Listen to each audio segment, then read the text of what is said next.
fans, we are down to the last 8 teams in our 2023 Mpbl playoffs, which only means that it is time for us to begin our division semifinals in the North Division as we feature Chris Biton and the Nueva Ecija Rice Vanguards going up against Orlan Mamar and the San Juan Knights, 2 point guards who were able to bag 2 Best Player of the Game awards respectively in their North Division quarterfinals series. Well, the question is, can they actually duplicate that now that they are facing each other once again in our Mpbl playoffs? It is San Juan versus Nueva Ecija, followed by the Pampanga Giant Lanterns going up against Caloocan Batang Kankalu.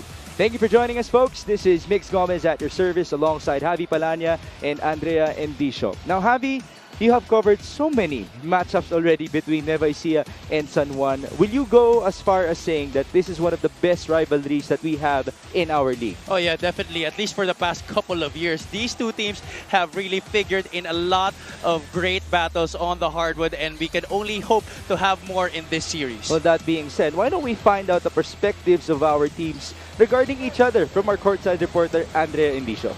Mix and Javi, we do have a really great matchup para sa ating first game. And while we are very excited to witness this game, ibinahagi naman sa akin ng ating two teams how they see each other at this point of the league. Mula sa panig ng Nueva Ecija, sabi nila San Juan is a very hungry team. Gutom sa championship, kaya they expect 100% effort. Mula naman sa panig ng San Juan, sabi nga ni Coach Randy Alcantara, Nueva Ecija yan eh, champion team yan. You can never expect anything less from them. Now that we know that these two teams have high respect towards each other, mas lalo lamang nagiging kaabang-abang ang laban na ito para sa ating lahat. Right, Mix and Javi? Oh, speaking of respect, I did ask their conditioning coach, itong San Juan conditioning coach. Coach, pagkalaban ninyo ang Nueva Ecija, anong porsyento ng conditioning ang inahanda ninyo? At sabi niya, kung ang normal namin ay 100%, pag Nueva Ecija ang kalaban, 200% ang conditioning ng San Juan Knights. Now, why don't we break down our playoff bracket as we are, as I mentioned, down to our last 8 teams in the 2023 Mpbl playoffs. From 16 teams now, we are in our division semifinals. As you mentioned at the top of our coverage, we have San Juan and Nueva Ecija for our first betting here in the north, and then later on, Pampanga will be hosting the Caloocan Batang Kankalu. At bukas naman, meron tayong South Division semifinals where it is equally as intense with Batangas facing Gensan and Bacoor, the #1 seed in the South, facing the Zamboanga Families Brand Sardines, the defending Southern Division champions. Well, I hope everybody has noticed that all the higher seeded teams have won so far in our Mpbl playoffs. So let's see if Nueva Ecija can do the same thing against San Juan. Now we have a key player for the Rice Vanguards. Nakita na natin siya kanina lang, itong si Chris Biton. Boy, has he risen back from his ashes in their first round. That's right. He's like a phoenix here in this quarterfinal series against the Pasay Voyagers, and Coach Jerson Cabiltes is hoping that he could continue from where he left off in that series against Pasay. Imagine the jump from 7.2 points per game to averaging 17 points per contest in that Pasay series. That's a big help, especially with Nueva Ecija finding that hole that Hesed Gabo, finding the space to leave Hesed Gabo, that the space that he left when he departed for the NLEX Road Warriors at the beginning of the season. No, in the words of Michael Wico, the Manila Stars version of Chris Biton is back now for Nueva Ecija, so that's definitely a big testament to his level of play. But Orlan Mamar, if this guy was the 3rd string player for Coach Randy before, now he is the top guy for San Juan. And that's why he's looking to be that guy once again as he tries to bring San Juan to the promised land. Kung unang championship nila, 3rd string point guard pa lang si Orlan Mamar. Ngayon, he wants to be that guy. He is now undoubtedly the franchise player for the San Juan Knights in this run that they have. At sabi nga ni Michael Wico sa atin, to stop San Juan, you have to stop Orlan Mamar. And folks, we also have to remember, hindi po mag-shape yan si Orlan Mamar until they win the championship. Now, we talk about more numbers for our two teams, their averages in our season. Yeah, but you see here, both teams, obviously, 2 of the best offensive teams that we have here in the league. Nueva Ecija is one of the top defensive teams. San Juan is also a very good defensive team. It may not show in the numbers, but because they're able to score when it matters the most, they can keep their opposing teams at bay with their offense alone. But the most glaring stat of this one is yung kanilang rebounds. Nueva Ecija is #2 in that department, 49.1, while San Juan medyo mababa at 45.4. That's 12th in the league. So both teams will have to rely on their respective strengths to be able to hack out a victory in this all-important Game 1 of their best-of-3 series. Well, speaking of strengths, speaking of big men, let's talk about some big men at hand for our player matchup. We have Michael Calisaan versus Will Macaloni. Two very seasoned big men that we have here in the Mpbl, and two fronts of offense para sa kanilang mga kupunan. Will Macaloni averaging 13.2 points per game, while Michael Calisaan is at 11.2. But both are very efficient big men, 60% and 53% respectively from the field. Both like to crash the boards, and when they do, they get a lot of good opportunities for their teams. Their production very vital, especially here as the stakes are already higher for both squads. You have to note one thing though, Will Macaloni is coming off of a hamstring injury. So let's find out later on and for the rest of the series if he is back to 100%. Will Macaloni and Michael Calisaan are now with Andrea Endicio. That is right, Migs. Kasama ko nga ngayon si Mike Calisaan at si Will Macaloni para sa ating player matchup. Unahin ko na muna itong si Mike. Mike, in the last round, Nueva Ecija finished with a 2-0. Paano nyo ba sila pinaghandaan to make sure na hindi yun mauulit in this round?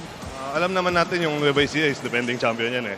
Ang daming veterano sa mga players nila, tapos yung coach pa nila, magagaling, players, magagaling. So, nagdagdag lang kami ng depensa at saka sa opensa namin.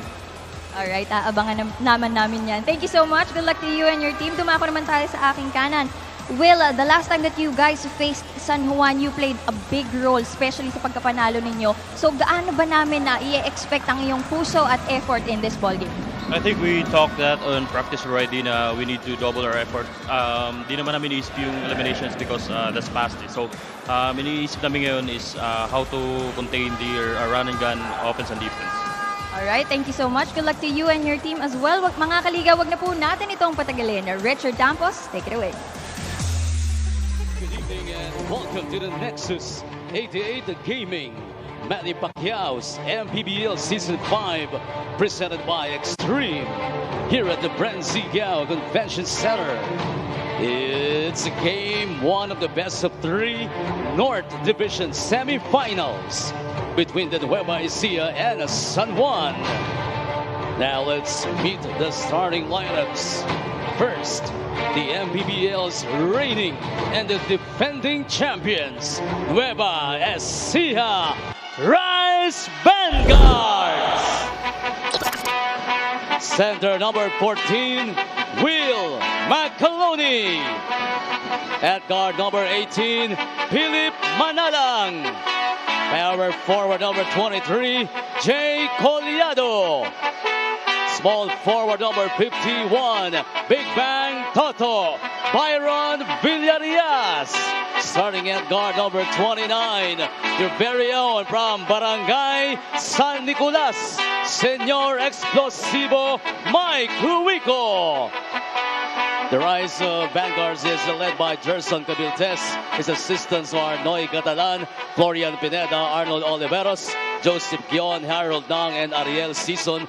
Team coordinator Dan Xavier.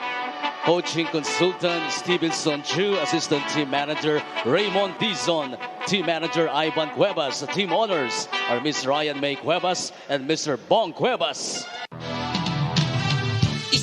Now starting for the Mpbl Season 2, the two Cup champions, the San Juan Knights. At guard number 24, Nico Panganiban. Playing as center number 16, Zach Wang. Forward number 10, Adrian Nokum. Power forward number 2, Mike Calisaan.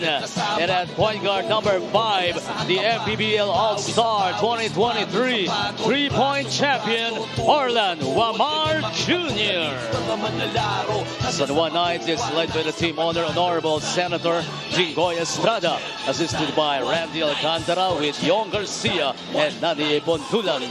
Coaching consultant is the original Tapal King, Philip Cesar. Team manager June Usman, co-team owner Jeremy Go. Our game officials are John Luis Saribe, presenting the starters for Nueva Ecija and San Juan. We have Philip Mananang, Michael Wico, Will Macaloni, Jay Collado, and Byron Villarias for the Rice Vanguards.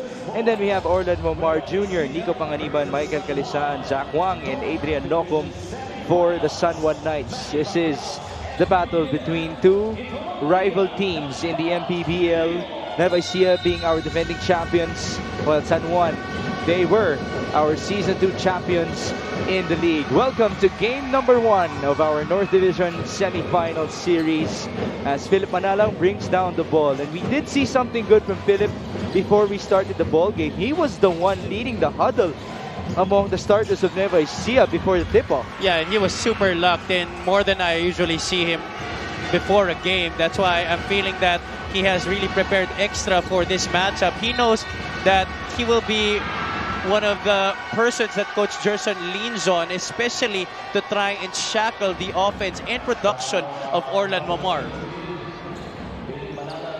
Unfortunately, Philip Manalang was a bit too aggressive in that previous sequence as he fouled Orlan Mamar. We talked about the point guard matchup between Orlan and Chris Biton, but Philip Manalang is there on the court to try to stop Orlan at least for the opening minutes. Well, you know, in terms of depth, obviously Nueva Ecija is still one of the deepest teams in the league, and they have that luxury to extend their rotation all the way up to the third man on the bench to try and stop Orlan Mamar, at least defensively. Pretty sure Chris Biton will come in halfway through this first quarter.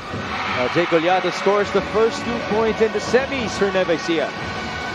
Jay Collado will always be there ready to receive the pass, whether it be on the cut, trailing the fast break, or shooting the outside shot para sa Nueva Ecija.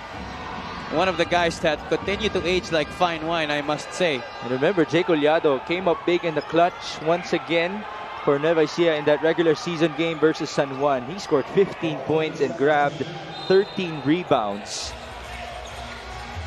Sideline inbound for Adrian Nocom. Here's Michael Calisan who shoots. No good there, and here comes Philip Manalang. Philip taking his time, going to Will Macaloni against Zach Wang. Zach Wang, remember, in that San Juan versus Nueva Ecija regular season game, he missed out because of a nerve injury. And now he's called for a foul.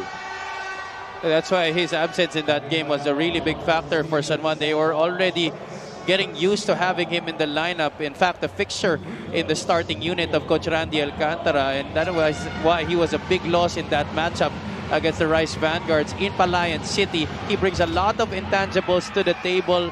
His value is more than just on the score sheet. That's why Zach Wang, for this series, I'm pretty sure he'll have a lot of production, especially on the defensive end, trying to stop the very deep front line of Nueva Ecija. Well, talking about depth, it's the depth of the front line of San Juan that has been a problem here and there because of them being shorter compared to the other big men of other teams. So losing a guy like Zach Wang definitely had a big impact. As Zach Wang now answers back. But I can tell you, Mix, despite them being shorter and not having as much big names as the other teams like Nueva Ecija, Caloocan, and Pampanga, they make up for it with yung sipag nila and their willingness to really do the dirty work inside and grab all those rebounds and really sacrifice their bodies and getting offensive fouls. Orlan Mamar misfires in downtown. Ayan ang sipag ni Zach Wang that you were just talking about. Two-man game. Ooh, that's a charge. 2 fouls now on Zach. That's a big development because he has been playing well, at least offensively, save for those fouls that he gave up.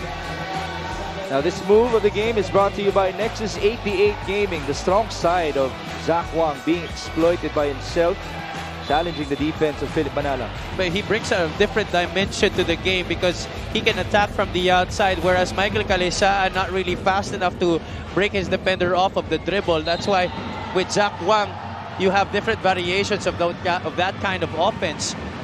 Now there's a charge on the other end. It's on Will Macaloni. Will is asking for a flop. Now Reeve Ugsang checks in for Zach Wang, who already has 2 fouls in this game. Ugsang has to step up big because Kevin Villafranca will not be suited up for tonight as he's going through a calf injury. But remember, Reeve Ugsang, once upon a time, was the main starting center for Coach Randy. That's correct. He's had his moments this season. And I was very happy for him because he rode the bench a lot during his collegiate career. And now that he's having the opportunity to actually be on the floor and produce, that's a big thing para kay Reeve Ugsang. His match inside. Michael Wico scores. Excellent recognition. The moment that Mike Wico saw that it was Orlan Momar on him, sealed right in the middle of the paint. Pass was right on the money. Excellent delivery as well. Michael Wico is back, folks, as he recently went through an ankle injury and a finger injury as well. 6 on the shot clock for San Juan. Ball out of bounds in favor of the blue shirts. That was good intention, but really not a very good execution. Lousy pass right there from Orlan Momar going to Rivo Gsang. Thankfully, they get another shot at the basket with this baseline inbound. Nico Panganiban takes it out. Nico looking for a teammate. There's Michael Calisan. He has 4 to shoot. There's the 3. Too strong. Ball rebounded by Nico. Panganiban against Byron Villarias. Panganiban trying to back down. Nico taking his time. 5 to work with. Pass inside. Good cut. Nice fake. Good finish as well from Mike Calisan. It looked like that San Juan offense was going nowhere. I didn't realize what Nico Panganiban was waiting for, but he was just waiting for Calisan to cut on that baseline. And also great finish by Mike to finish with a reverse. Inside Nueva Ecija goes. No foul there. A turnover. Numbers for San Juan. Panganiban drives. Panganiban is fouled. This is where they're dangerous when they get stops, whether it be off misses of the opposing team or them forcing turnovers on the offensive squad. San Juan very dangerous when they get in transition. You see here posting up against Byron Villarias. 3 more dribbles and then Calisan just wheeling on that baseline with the reverse. Now Nico Panganiban will proceed to the line. This guy is slowly but surely raising himself up again in the Mpbl after he was named an all-star last year for Jensen. A lot of people doubted him, especially in the regular season. But boy, his performance in the playoffs, it's totally better. And it's not just his offense, Migs. He really brings a lot more to the table. He also is a pest on the defensive end. He has good height for the wing position. And he's also smart enough to try and exploit matchups. And I hope a lot of people see inspiration in Nico Panganiban, who did not get drafted. He used that as his own motivation to get better. And look at him locked in, good to go for the playoffs. As Wico gets the board. No basket there. Byron for 3. Off to the right, and that's a push. That's going to be a foul against Michael Wico. Villarias missing from the outside. He continues to be on that slump para sa kanilang kupunan. He hasn't been the same deadly shooter that we experienced last year. I'm sure he will still look for his own shot. Byron, though, did tell me that he has been doing a bit more extra work during their practices so that he can maybe get the shooting back. Under 6 minutes in the opening frame. The score is 5-all. Adrian Nocum. Screen by Calisan. There's Mike. 7 on the shot clock. Panganiban working with Calisan. Off of the switch. Nico fires. No good. Out of bounds in favor of San Juan. So far, most of the time, Nueva Ecija is doing a good job of backing the paint, meaning they're preventing San Juan from being able to penetrate inside the shaded area and make things happen, save for that post-up play by Nico Panganiban earlier. Balik tayo kay Orlan Momar. Pass inside, Uksang. What a finish on the alley-oop. That's just talent. That's just great vision and great delivery from Orlan Momar. Despite the traffic on the defensive end, was able to get it to Rivo Gsang for the lob. Orlan did celebrate with a goggles type of celebration as he looked to his bench after that play. There's a man down. It's Philip Manalang. Almost a turnover there. Good recovery for Macaloni. Manalang is still on the floor.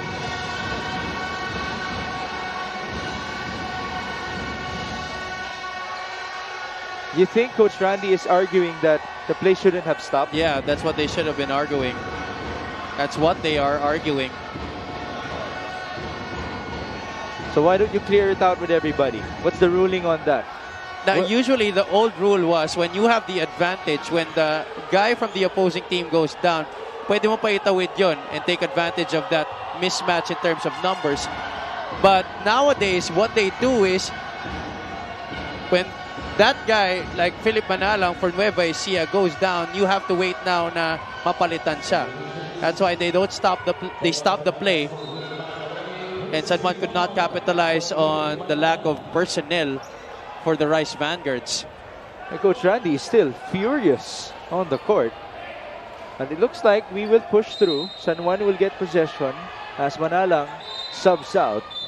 Pasok dito si Chris Biton, the best player of Nueva Ecija in the first 2 games of And the I Rice think Coach Vanguards in Randy the is playoffs. asking for a substitution.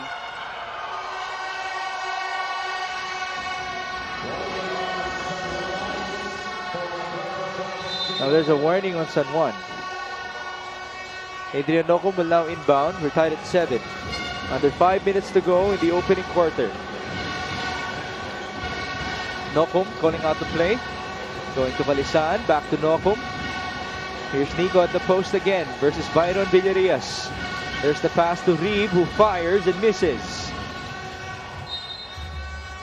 Oh, despite the tie score, Nueva Ecija has been doing a good job of staying in front of their man, challenging every shot that San Juan hoists up in their offensive sets. Now it's Nueva Ecija with possession. Shaq Naganas in the game, working with Mike Mabulak. Chris Viton, Byron Villarias, and Michael Luico. They go to Byron. Good look. And it's first 3-pointer in the semis. If you're the Knights, you wouldn't want that guy to get on a roll. You know how deadly he can be when he starts shooting threes. 10-7, pass inside. Kalisaan could not finish. Rebound Taganas. Shaq brings down the ball with a smile. There's the bounce onto Byron. A lot of contact inside between Ugsang and Mabulak. There's the pass. Not the best of passes. And now San Juan's on the run. A breakaway layup for Orlan Mamar. An excellent heads-up play there by Rivog Sang to block the pathway of Byron Villarias, who was trying to stop Orlan Mamar from scoring that basket. The lead is 1. 2-man game. Mabulak pulls up. He misses. Rebound Orlan. Forward pass. Nocum. There's the bounce. Kalisaan could not control the ball. Pretty dangerous pass right there by Nocum as he tried to thread the needle to Mike Kalisaan. Now this assist of the game is brought to you by Nexus 88 Gaming. Orlan Mamar with the alley-oop to Reeve Ugsang. They blitzed him off of the pick and roll, and Mabulak, who was caught ball watching, did not realize that Ugsang was right behind him, ready for that lob. Balik tayo sa Nueva Ecija. They're up by 1. With 3 minutes to go in the first quarter. Mabulak going to Roy Sumang. Super Sumang attacking. That's short on his one-hander. Nocum on the other end. Good transition defense. Takbo tayo sa kabila. Renz Palma on the move. Renz Palma misses. Ooh, what a putback for Michael Mabulak. That's a good trail job right there for Mabulak. That should have been an easy finish for Renz Palma. Panganiban met by Roy Sumang. Nico drives. Nico feeds. Kalisaan from the mid-range. Too strong. Rebound. Good tap by Roy. 2-on-2 action. Sumang. The cross in the drive. Feed to Biton. He used his becoming a threat offensively to attract the defense. And San Juan was not able to spot Chris Biton, who was wide open underneath the basket. This is the biggest lead of the game so far. 5-point advantage for Nueva Ecija with under 2 minutes remaining in the first. Nocum almost traveled. Recovery for San Juan. Orlan for 3. There's our 3-point king. 3-point shooting very key here for the Knights. If they start to hit their outside shots, the lanes will open up for guys like Nocum and Panganiban and even Edgy Boy Mojica. Miss inside for Michael Mabulak. Let's see if the 3-point shooting can be consistent for San Juan. Pass inside. Mojica will finish. The 3-point shot in the half-court set, but when they're running in transition, they definitely would like to attack the basket, as evidenced by that last play. 14 all. Sumang fires and scores. I know we talked about Chris Biton at the top of our coverage as one of the guys who have really stepped up, but do not count out Super Sumang. he was the one responsible for winning that game. He delivered that pass to Will Macaloni in overtime during the regular season encounter. That definitely was the coming out game for Roy Sumang in this season. Only scoring 4 points, but he had 5 assists. I'm sure a lot of people were able to watch that video online when Nueva Ecija edited the last minute of that San Juan game this year, comparing it to how that last year regular season game ended as well versus San Juan. If it was Hesed Gabo making the play last year, this time around it was Roy Sumang. It's always been close games between these two squads. Maybe last year we encountered matches where San Juan would zoom ahead with a big lead and then Nueva Ecija would just come back just like they always do, but it's always been close until the end. 16-15, we just saw Philip Cesar and Senator Jingoy Estrada at the sideline, leading the way for San Juan alongside Coach Randy Alcantara. But here's their leader on the court, Orlan Mamar. Now he has 8 points. Marwin Taiwan checks in for Orlan.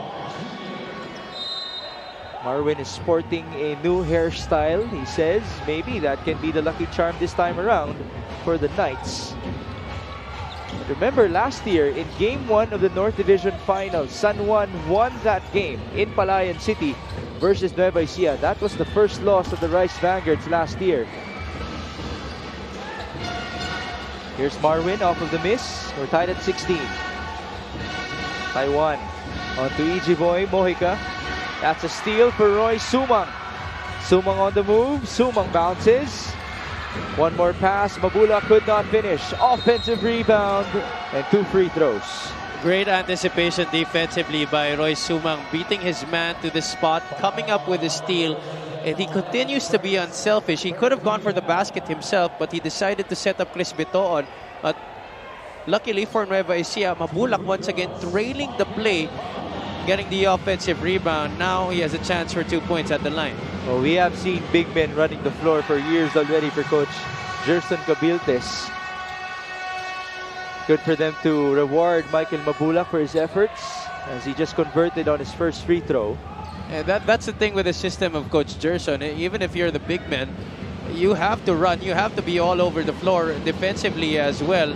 That's why it takes a lot of conditioning to be able to keep up and stay on the court under Coach Gerson Cabiltes. You can also factor that this lineup already reaching the twilight of their career. So, konting panahon na lang ang pagsasamahan ng mga to. That's why gusto nilang pigain na ng pigain yung matitira sa kanilang tangke to produce championships as much as they can. That's a good point. In this season alone, we've seen more injuries from the Nueva Ecija side, mostly coming from their veterans. Down to the last 15 seconds in the opening quarter of the semis. That's a foul on Roy.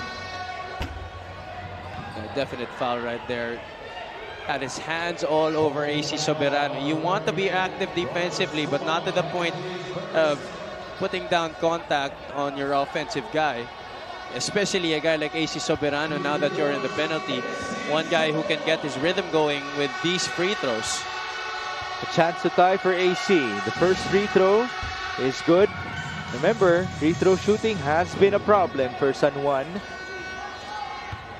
In fact, that was their problem versus Nueva Ecija. They missed 11 in that game. They were 22 out of 33. That happened in the regular season. Let's see if the storyline can be different this time around. San Juan's free throw shooting so far is 5 out of 6. Jay Collado comes in alongside Byron Villarias. They're working with Pamboy Raimundo, Chris Bitoon, and Roy Sumang. 3-point guards on the floor. Last 10 seconds. Tied at 18. Two-man game. Bitoon off with the switch. Bitoon, the pull-up. No bounce, but Collado was there for the tip-in.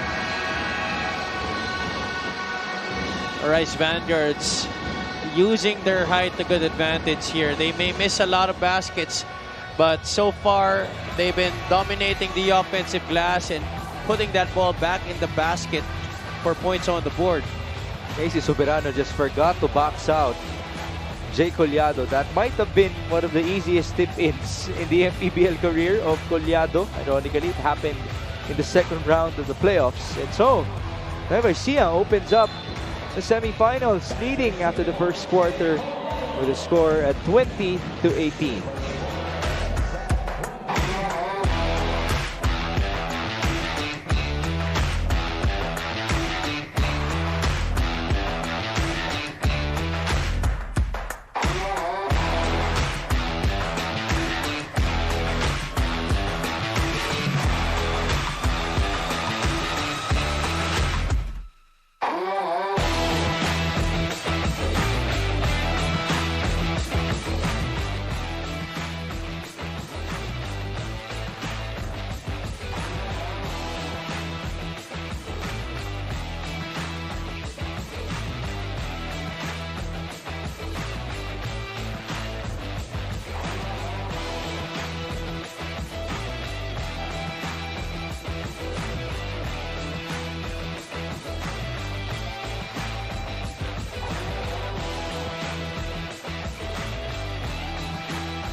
You are still watching the Maharlika Pilipinas Basketball League live on MPTV. Coach Gerson Cabiltes opened his pre-game huddle with a statement, "I want to see the hunger to defend our title." And so he expects a lot of hunger and aggressiveness from the Rice Vanguards even at the start of this ball game. Lalo na daw ngayon na pabigat na ng pabigat ang weight ng bawat laban. This is the moment or the phase of the league that they have been waiting for. And so Nueva Ecija came today well prepared and well motivated. Pinaalalahanan lang ni Coach Gerson ang kanyang mga players about San Juan's plays, wherein the most commonly used that would be the triangle and how they plan to counter. Lastly, Coach Gerson said look out for everyone, but most especially put pressure on Wamar. Back to you guys. Well, that's certainly very interesting. The triangle on the offense of San Juan. Have you observed it so far? I haven't seen it yet so far here for the Knights. But what I've been seeing has been the impressive defense of Nueva Ecija and whatever San Juan has been running. At least the counter, the aggression is there for Coach Gerson and company, as it is going to be a turnover for the Rice Vanguards beginning the second frame with their first possession. Because of the aggressive defense, I feel like San Juan hasn't been able to get into their sets. Now let's talk about your keys to victory for Nueva Ecija. First is run your offense to the tee. Because they are the much older team right now, but because they are also the more experienced team, they need to run their offense to perfection. So wag sila magkakanya-kanya, trust in the system of Coach Gerson and move that basketball to the best possible opportunity. Next is bigs should play big. And so far, they have been doing a good job in that department. Babulak, Collado, Will Macaloni have been scoring in bunches for the Rice Vanguards early in this game, and their production in the latter parts of this game will be vital for a victory for the Rice Vanguards. Next, consistency is the key. We know that Nueva Ecija has the tendency to relax, especially early in the game. And right now, we're seeing them really playing good and keeping up with San Juan, even playing better at this point. But we should see if they can sustain that throughout this entire game. Well, I want to bring up some statistics, no? They had a +10 versus San Juan in assists and a +17 in rebounding in the regular season game. So let's see if they can actually be consistent on those categories as well. As now, your points for San Juan. Now for San Juan, first is box out as a team. We've seen Nueva Ecija really try to crash the offensive glass. And so far, San Juan, they need to communicate because they are the smaller team. We've already talked about it. And everybody, not just the frontline players, but also the guards, they need to help in rebounding that basketball because kung hindi mangyari yan, they won't be able to push the tempo. And pushing the tempo means really taking advantage of your speed and scoring in transition, whether it be off a miss or off turnovers. This is defense fueling your offense. That is how you push the tempo for the Knights. And last but not the least is play smart but with heart. We know that they're the younger squad, but they have to play smart.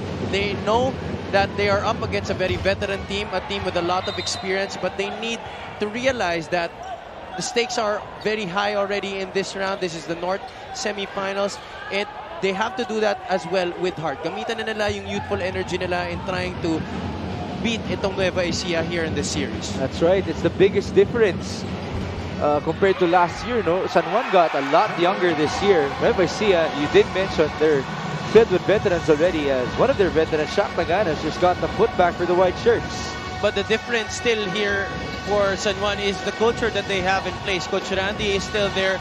Senator Junggoy still expects a lot from his players despite the depleted front line, at least in terms of experience. It's 23-21. Sumang kicks out. Bitoon for 3. That's short. Whoa, what a play right there, as Shaq Taganas ended up with the ball and then he scored.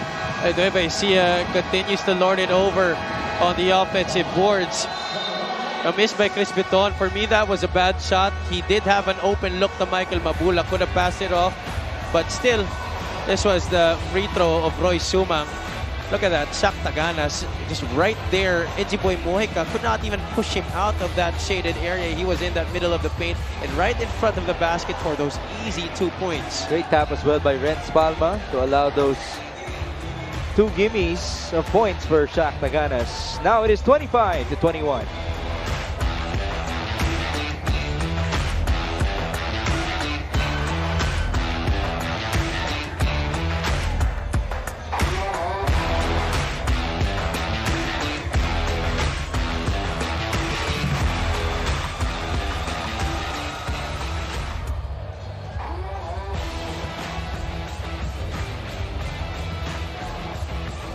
For a premium experience and an exceptional stay, we present to you Boracay de la Ia, the official hotel and resort of the MPBL. It's way down south, but now we are way up north in San Fernando, Pampanga to begin our MPBL Division semifinals between San Juan and Nueva Ecija. Later on, Pampanga will take on Caloocan Batang Kankalu. The score reads 25-21. As you thank you for joining us, is Mix Gomez alongside Javi Palanya and Andrea Envicio. William Bing is now working against Renz Palma, and that's a foul on Renz. Coach Sergio Cabilte spilling on over to the court. It happened in front of him. Or actually, to his point, it did not happen in front of him. He's arguing for the lack of the foul. That's why it's important for referees to really establish sa start pa lang ng game natin kung ano bang klaseng tawag ang ipapataw nila whenever players commit fouls. Will it be manipis o makapal? Here's Marwin Taiwan shooting the 3. That's short. Rebound Raimundo. 3-point shooting is at 2 out of 8. Only 25% for San Juan so far. Pamboy going to Roy Sumang. Backing down. Sumang now with a jumper. Ooh. Some extra motion inside.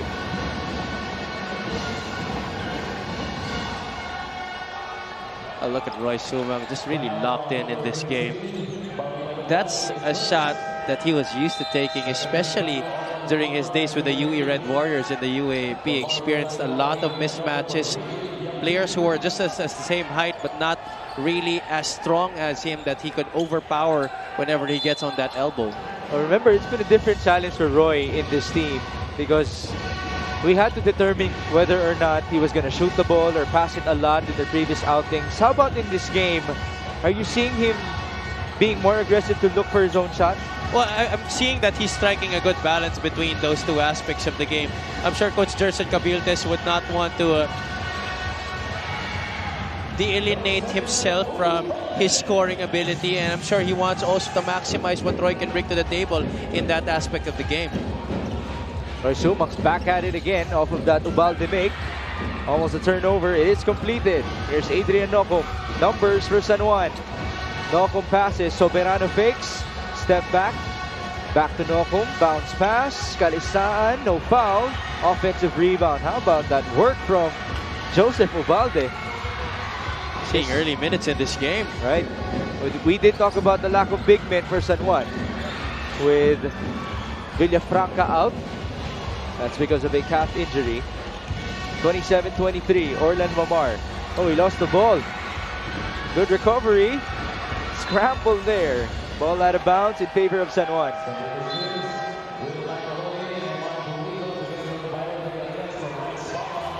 Now this assist of the game is brought to you by Nexus 88 Gaming. Adrian Nocco finding Joseph Ubalde, one of the remaining champions of Season 2 for Coach Randy Alcantara.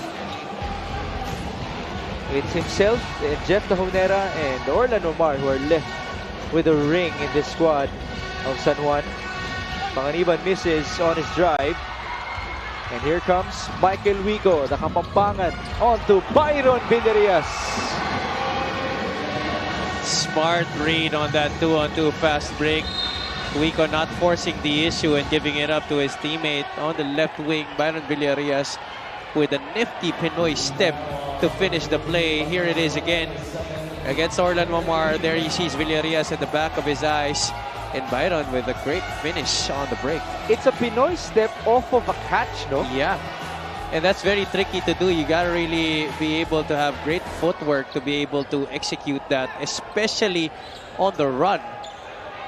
That puts the lead up to 6 points for Nueva Ecija. There you see Coach Gerson Cabiltes enjoying his biggest lead so far in the semifinals. We saw a foul on the other end as Adrian Nocco got some contact. And now we take this time to listen in to Andrea Envicio. Coach Randy Alcantara shared to me that when you are facing a team like Nueva Ecija, you don't just focus on one or two things. You have to prepare in all aspects. Although Coach Randy wants his boys to concentrate on the scorers and bigs nitong ang Nueva Ecija, probably the most crucial thing daw in this match would be the rebounding. Alam naman daw nila na mas malalaki itong Nueva Ecija, kaya for San Juan, they won't just rely on their bigs sa pag-rebound. Lahat daw dapat tulong-tulong sa department na ito kasi if hindi daw sila makakasabay, that will be their downfall. Megs and Javi? Well, that completely is in agreement to one of your keys to the game. So definitely rebounding's a department that we're gonna have to guard. Right now, San Juan is down by 6 in rebounding at 12 to 18. As Michael Wico drives and kicks. Villarias for 3! Wico went down though, he got hit.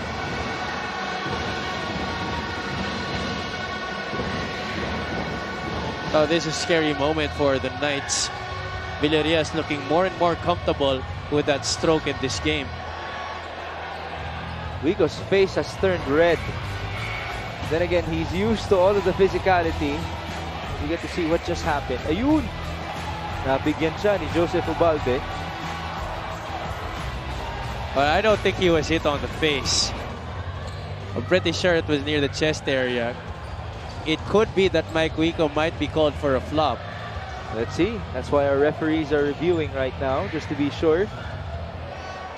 Wico, though, I'm sure has a lot of fans in this venue. Oh, as yeah. he does hail from San Nicolas, San Fernando. Malapit na ang kanyang tahanan. Kaya nga minsan, kahit walang game ng Nueva Ecija, nanonood pa rin siya. Byron Villarias, 3 points. Foul on number 27, Joseph Ubalde's first. All right, it's not a flop, it's a foul on Joseph Ubalde.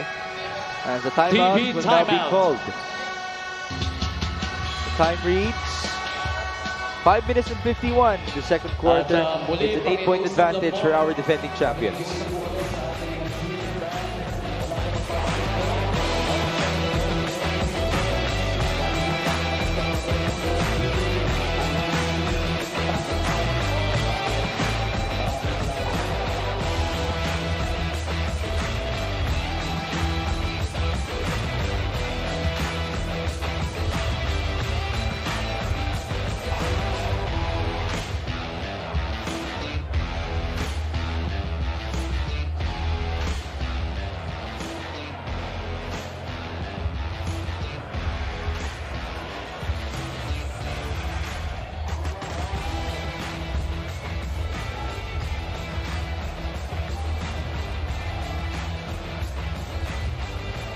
Let's talk about the season averages of our reigning finals MVP.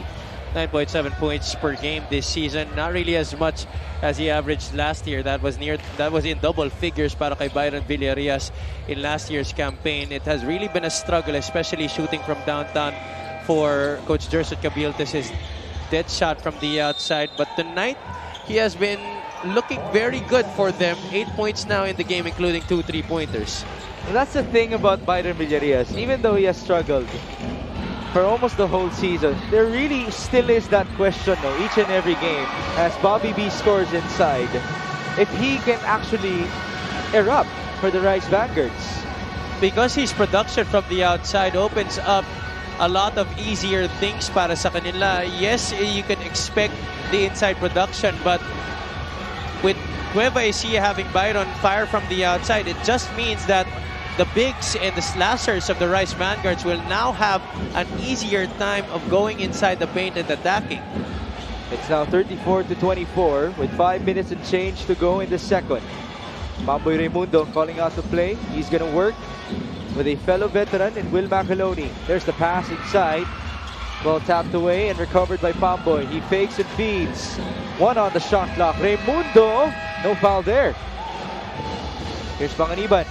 On to Orlan. He stops, pops, and scores. 10 points already in the game para kay Orlan Mamar. Something that the Knights will have to do a lot more, pushing the ball in transition and scoring on the break. But for that to happen, they will have to produce stops. 34-26 now. Here's Pamboy. On to Wico. Macaloni was hit. Now he's getting up. Numbers for San Juan. Orlan Mamar off of the cross. Orlan lost the ball momentarily. Now he shoots and misfires. Not really a good shot, especially when you have the advantage in terms of personnel. That was a 4-on-5 break for the Knights. Pass inside on the other end. And a gimme for Michael Wico. It's just now too easy for Nueva Ecija. They're using their experience. They're using their height advantage in their half-court sets. Production inside the paint has been easy to come by for Nueva Ecija. Back to a 10-point lead. Adrian Nocum going to Joseph Ubalde. Almost a steal. 6 on the shot clock. Panganiban drives. Panganiban misses. Ball tapped and recovered by San Juan. Nocum from the corner. Air ball. Forward pass. 1-on-1 action.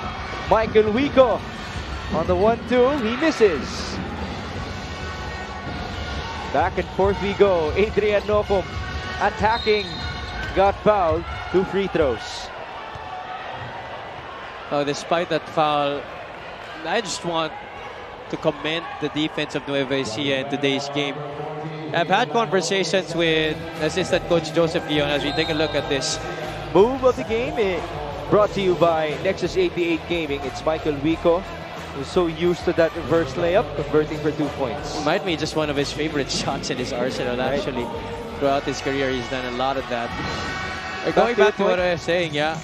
I've had conversations with Coach Joseph Guion of the Nueva Ecija Rice Vanguards, wherein he would mention to me na parang nakukulangan na sila sa dating ng depensa nila. Kumbaga, they're not as aggressive at teams don't fear it as much as they used to, especially during last year's campaign where that pressure defense of Nueva Ecija really produced a lot of opportunities for them to shoot easy baskets and get on the break.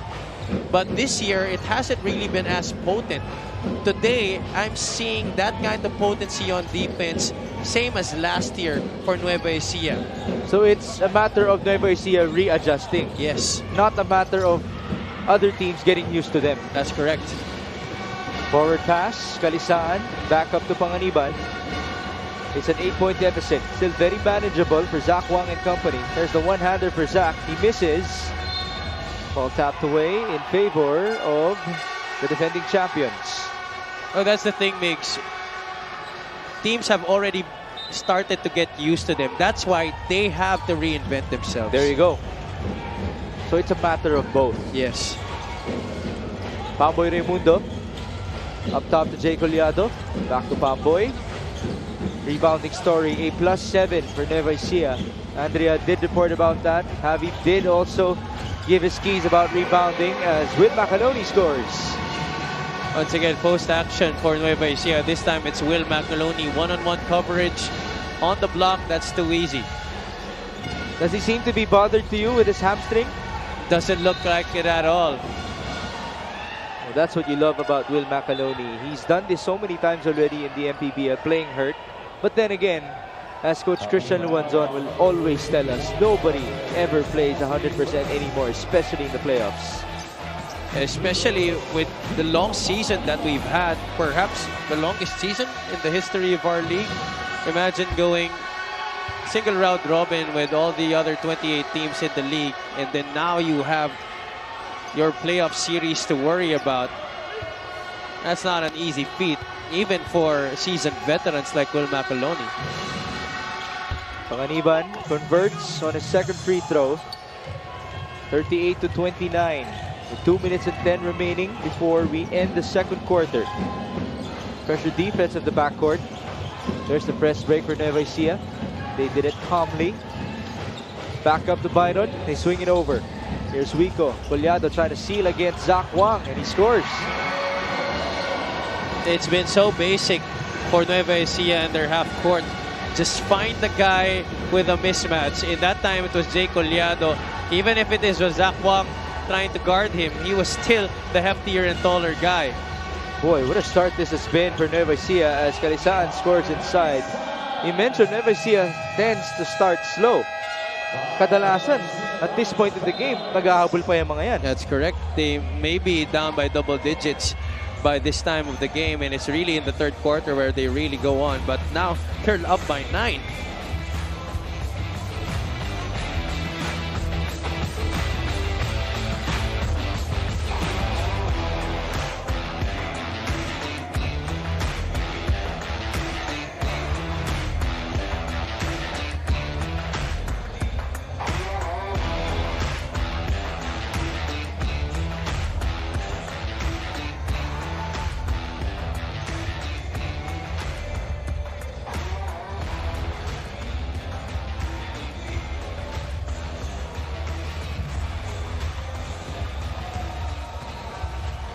Mula sa Luzon, sa Visayas, sa Mindanao, at sa iba't ibang sulok ng mundo, kami po ay nagpapasalamat sa inyong panonood ng Maharlika Pilipinas Basketball League, ang liga ng bawat Pilipino. We say that because yes, we are of course airing on Facebook, on YouTube, on Signal Play, and on Pilipinas Live, which is aired internationally, also on 1PH during our last games. As we take a look at our VIPs, Commissioner Kenneth Duremdes, among others, and of course Senator Jingo Estrada is at the sideline with Coach Philip Cesar to aid Coach Randy Alcantara. Field goal story natin, Javi. 51% for Nueva Ecija. They've been getting a lot of easy looks up close at the basket, while San Juan, it has really been a struggle for them because the defense of the Rice Vanguards have really been very pesky. Here's Byron. That's a good look. And that's his third three-pointer. In rhythm, open shot. Byron Villarreal, he's already hit 2. You can't allow him to get that clean of a shot at this point of the game because now the lead is at 12. How about that press break, Javi, of Nueva Ecija straight to a Byron three-pointer? An open three-pointer at that. That's why the problems now arise for the San Juan Knights. There's the three-pointer for Byron, his third in this game.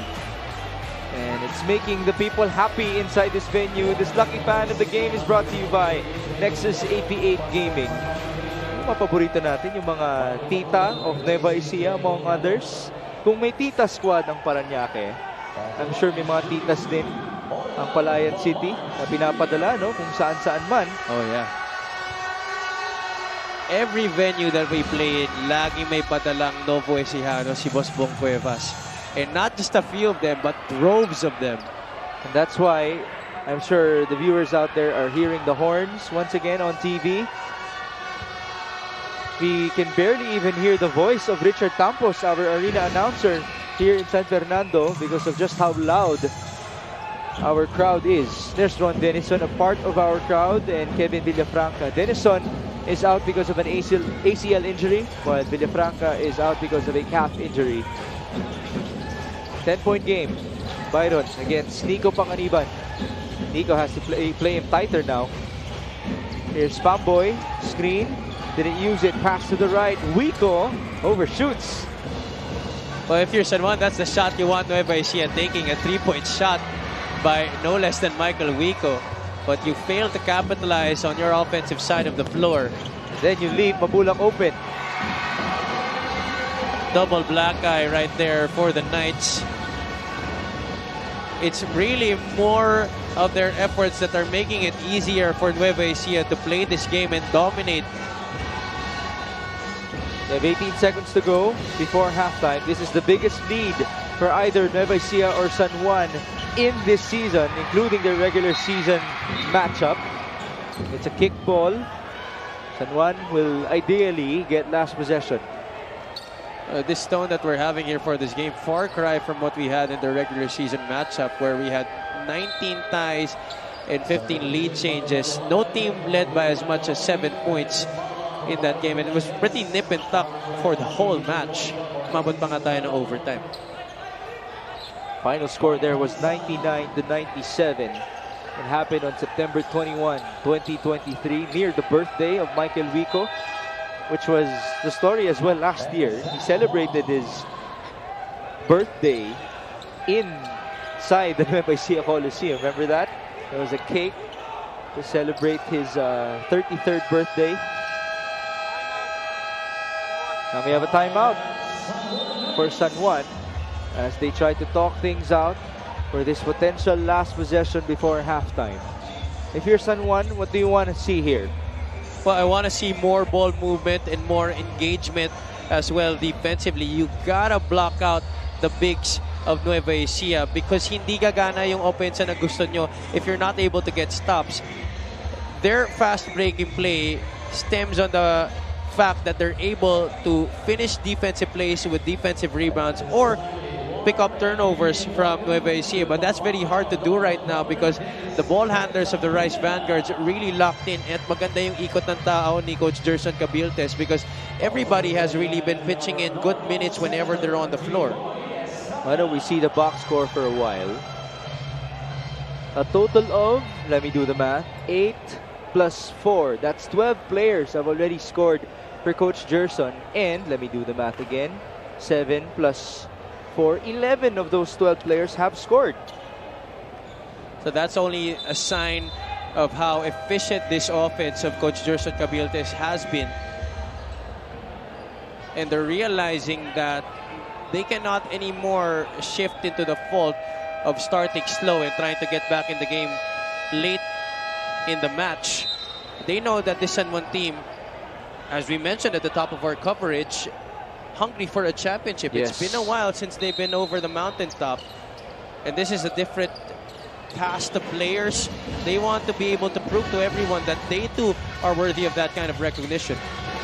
We have 6 seconds to go. Orlan passes to AC. Nice play for San Juan. And that will lead us to halftime. We were just talking about it. Ball movement.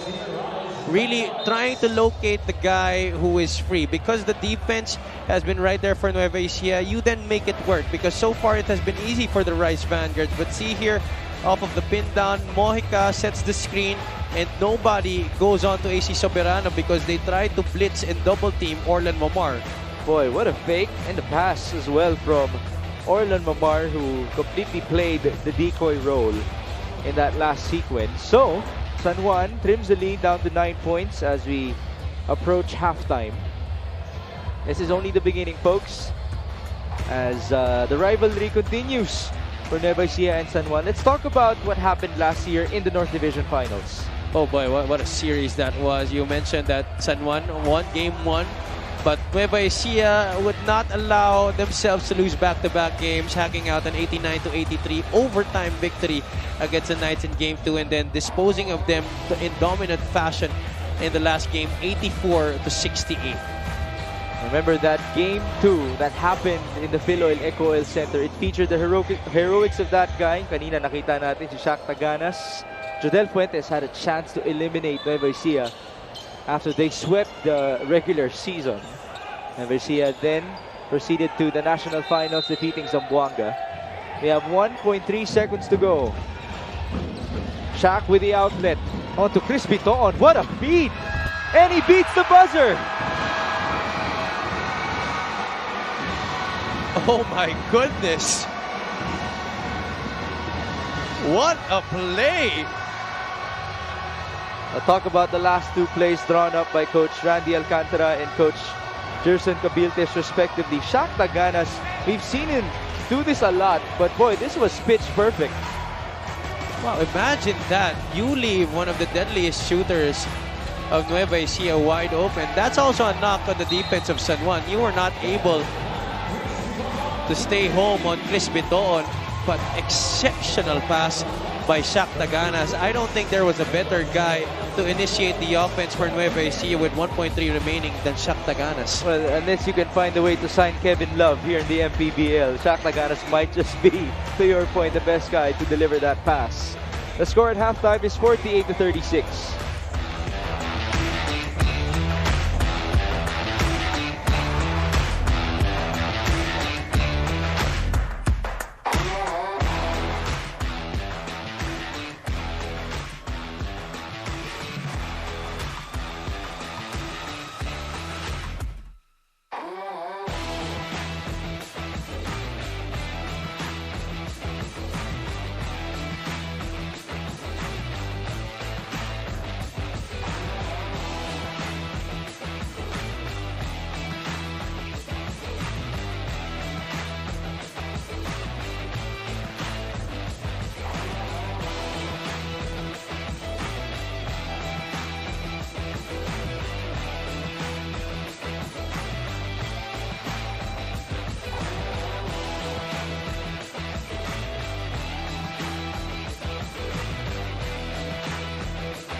Kapag may labay nagkakaisa, Luzon, Visayas, Mindanao, basketball na. Ang bawat labay pinaghahandaan, kaya yumayanig ang bakbakan. Todo suporta ang lahat sa kanya-kanyang kupunan. Basketball na muna tayo, iwasan na ang mga bisyo.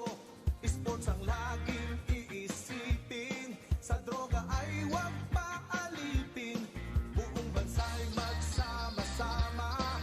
In 5, 4, 3, 2, 1, MPBL na, MPBL na. Yan ang liga ng bawat Pilipino, sa Luzon, sa Visayas, sa Mindanao.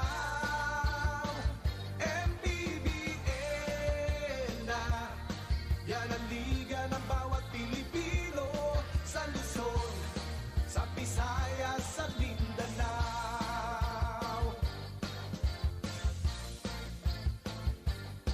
Ang bawat laban ay nakakakaba, dahil sa husay ng bawat isa. Sigawan ay yumayanig kapag nag-3 points na. Bawat bayay di matatalo, buong barangay ay suportado. Kahit ano ang mangyari, sama-sama tayo. Basketball na muna tayo, iwasan na ang mga bisyo. Sports ang laging iisipin, sa droga ay huwag paalipin.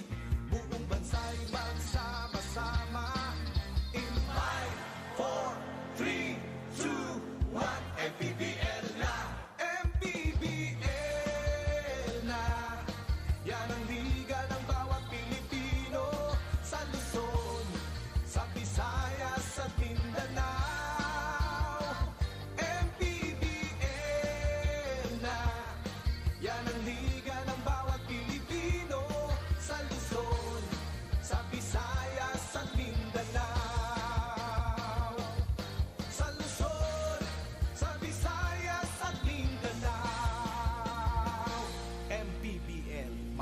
Maharlika Pilipinas Basketball League.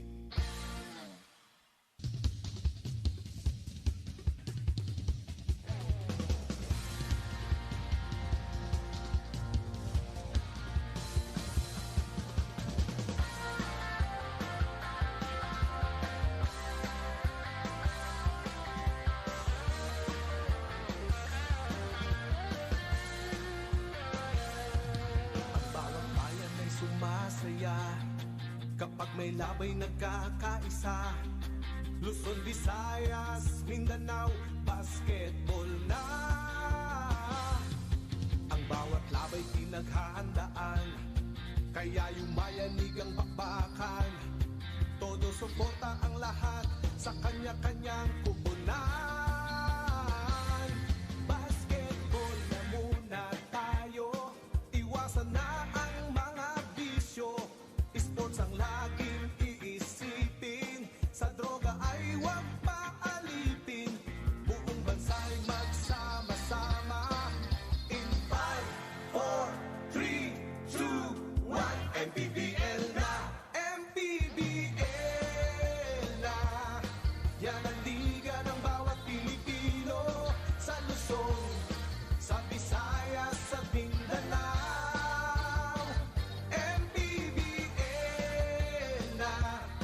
Yan ang liga ng bawat Pilipino, sa Luzon, sa Visayas, sa Mindanao.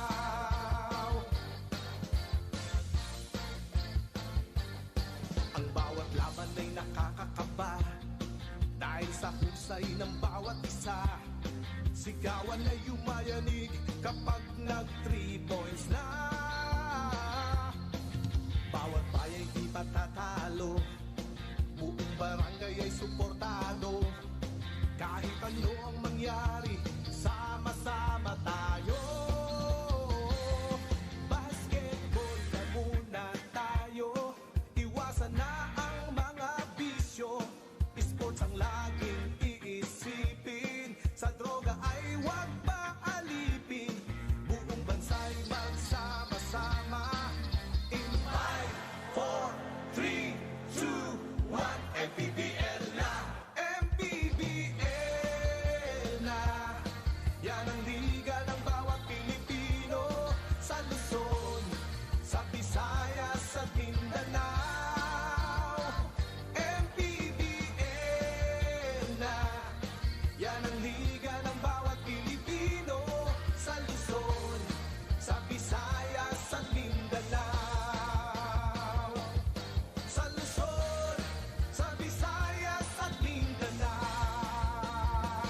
MPBL, Maharlika Pilipinas Basketball League.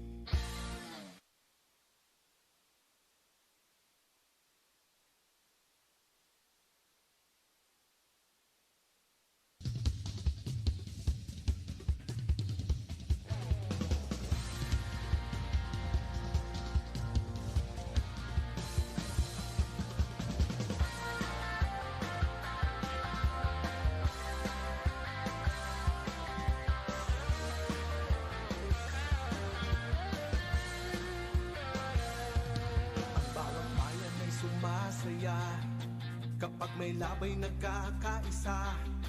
Luzon, Visayas, Mindanao, basketball na. Ang bawat labay pinaghahandaan, kaya yumayanig ang bakbakan. Todo suporta ang lahat sa kanya-kanyang kubunan. Basketball na muna tayo, iwasan na ang mga bisyo. Sports ang laging iisipin, sa droga ay huwag paalipin. Buong bansa'y magsama-sama.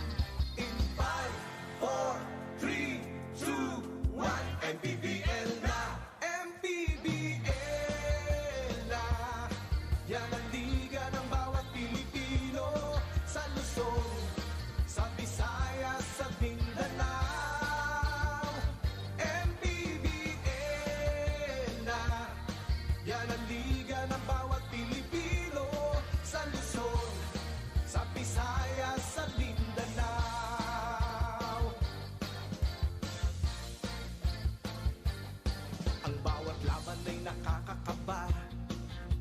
sa husay ng bawat isa. Sigawan na yumayanig kapag nag 3 points na. Bawat baya'y di patatalo, buong barangay ay suportado. Kahit ano ang mangyari, sama-sama tayo. Basketball na muna tayo, iwasan na ang mga bisyo. Sports ang laging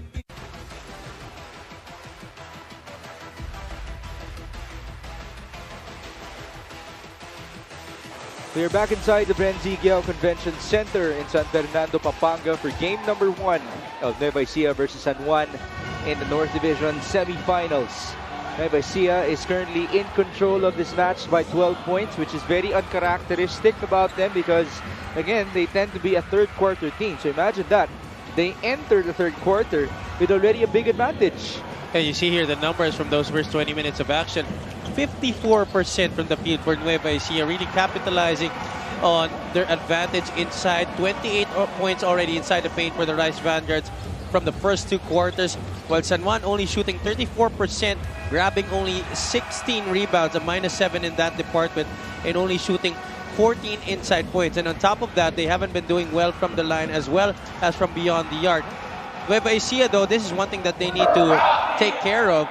Turnovers, they're already giving up 8 turnovers so far in this game, which San Juan has been able to convert into 9 turnover points. Remember, at some point in this season, Nueva Ecija was number 1 in turnovers per game. They were number 1 in assists, so nag-cancel out yung kanilang assist-to-turnover ratio. And they also had 24 turnovers in that regular season game versus San Juan, wherein San Juan only had 16 turnovers in that outing. So let's see if things can be better for Nueva Ecija in that department in the second half as we take a look at that beautiful feed by Shaq Naganas in baseball fashion onto Chris Biton, who has been having himself a nice playoff run. But speaking of a nice playoff run, finally, now at least the old form of Byron Villarias has risen up in this game with 3 3-pointers to his name. 11 points already in this match para sa kanya to lead the leading scorers of Nueva Ecija, while Orlan Mamar with a dozen, but he needs much more help. One guy that you really expect to step up more in the second half is Adrian Nocom, only with 3 points from the first half para sa San Juan Knights.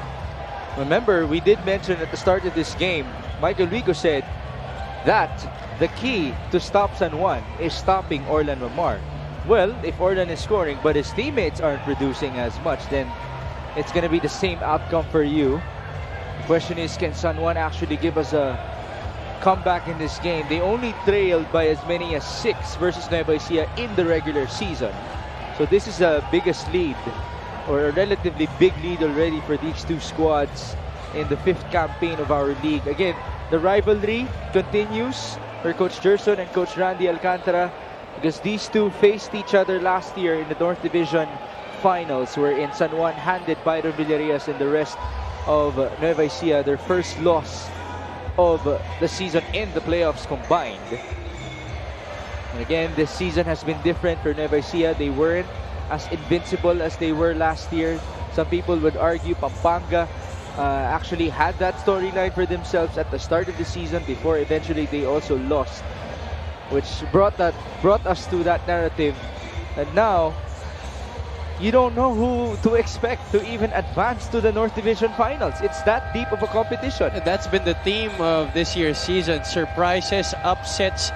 Those are the 2 things that have really encapsulated this year. And that's why it's been perhaps the greatest year for our league in terms of competition, because a lot of teams in contention for that national championship. Zach Wang will start the third quarter with Nico Panganiban, Jeff Pavillionar making his first appearance in this game, Orlan Mamar, and Adrian Nocom. On the other end for Nueva Ecija, Philip Mananang is back with Byron Villarias, Michael Mabula, Shaq Naganas, and Michael Wico. Here's Philip Mananang. He's fouled, and fouled hard at that. Well, he used Orlan Mamar's peskiness on defense to his advantage, attacking that pressure and then going all the way to the basket, drawing a foul. Now, individual and team defense, something that San Juan needs to work on aside from boxing out as a team at the end of defensive possessions. First free throw for Philip Manalang is good. That's his first point in this game after starting for Coach Gerson. His normal role is to be the stopper for the opposing team's point guard. In this case, it's Orlan that he's trying to prevent from scoring. And he gives a lot of time for guys like Roy Sumang and Tris Biton to observe what's happening in the game. And also, some rest for them. And he's been doing a good job. Remember at the start of the game, Wamar did have 12 points to end the first half, but at the start of the game, Orlan was having a hard time really setting up the offense and seeing his teammates in their half-court sets. Boy, what a move that was from Zach Wang, just bumping into Michael Mabulak. Oh, that's one guy who is also looking to have a better performance, vindicate himself from what he had in the first half. He had 2 quick fouls, and that's why he had to be subbed out right away by Tribog Sak early in the first quarter. And remember, Zach Wang did not play against Nueva Ecija in the regular season, so we have hardly seen him go up against the Rice Vanguards, as now there's a foul called on Shaq Naganas. And that's why I love having Zach Wang on the floor, because yes, he may be shorter, he may not be as hefty as the frontline players of Nueva Ecija, but one thing's for sure, he will battle and he will be relentless in trying to get those possessions for their squad. Now San Juan is down by 12 again. Avillianar swings onto Orlan. He thought about shooting that three-pointer for a while. Orlan goes to Zach, back to Wamar. There's the pull-up and the make. So far, it's in those two-man actions that San Juan has been successful in. They give different looks to Orlan when he is with that basketball, initiating that two-man game on top. The other end, nice strip by Nico Panganiban. Numbers for San Juan. Nocom is fouled. That's 2 free throws for Adrian.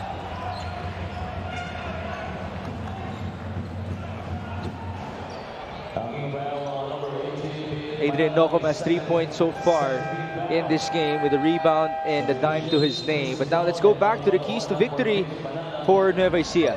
Well, so far it has been all check marks here for the Rice Vanguards. They've been running their offense very well, moving that basketball, and very unselfish.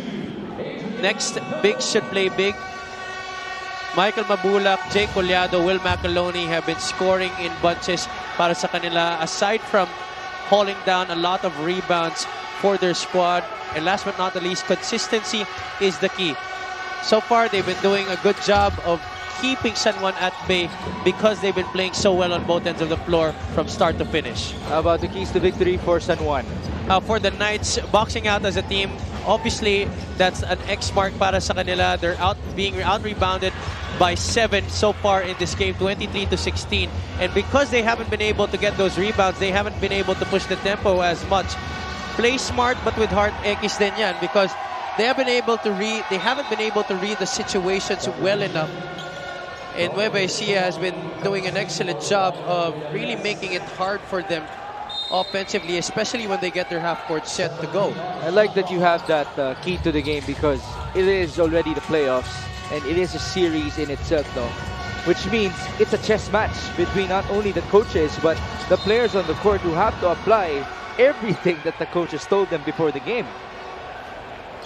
That's why they have to realize that their regular season matchup, that's already in the past. I mean, for us fans, for us who are watching, we try to discuss those numbers just to try to understand what may happen in this game. But for them, they should already move past that and really do better on what's in front of them. And this is game 1 of the division semifinals. I like that point. If I can piggyback onto that one last time here, in terms of rivalries, and we've talked to a lot of analysts about this already, even those who were a part of rivalries like Ateneo versus La Salle in the UAAP, all of them would tell you that each and every game is individualized in a rivalry game, as Will Macaloni misses inside.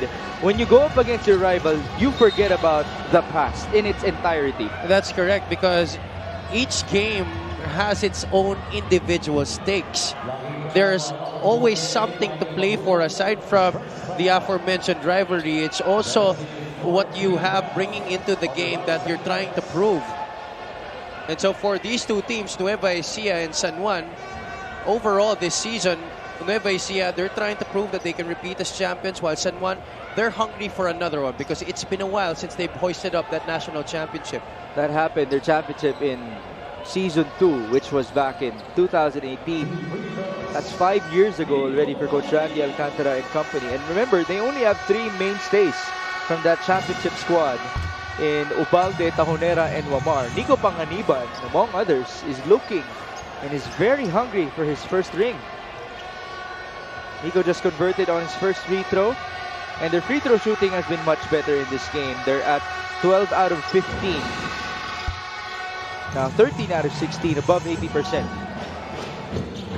I'm sure those are one of the things that Coach Randy Alcantara made sure that they sharpened during their preparation for this series. They know that by having great wing players who can slash to the basket like Nokom and Panganiban, as well as Zach Wang, they will be fouled a lot, as Nueva Ecija could be a step slower in terms of staying in front defensively. That's a charge on Michael Mabula, who's asking for a flop on Orlan Mamar. So have you seen enough light so far from the San Juan side to believe that there might be a comeback happening here? There definitely should be. If you're Nueva Ecija, you cannot relax. We know that Coach Randy Alcantara always has something up his sleeve, and we know that they won't stop until there is still time on the clock. Turnover story at 10-6. Again, as Javi mentioned during our halftime break, turnovers has been a story not only in this game but in the season, as now a challenge will happen. Coach Gerson asking for that review.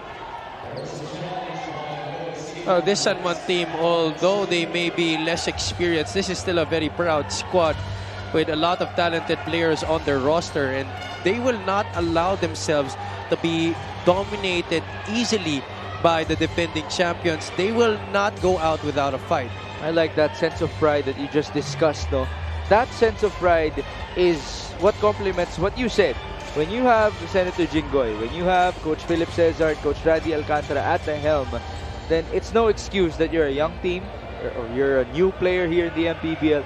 If you're a part of a championship culture, then you definitely have to deliver.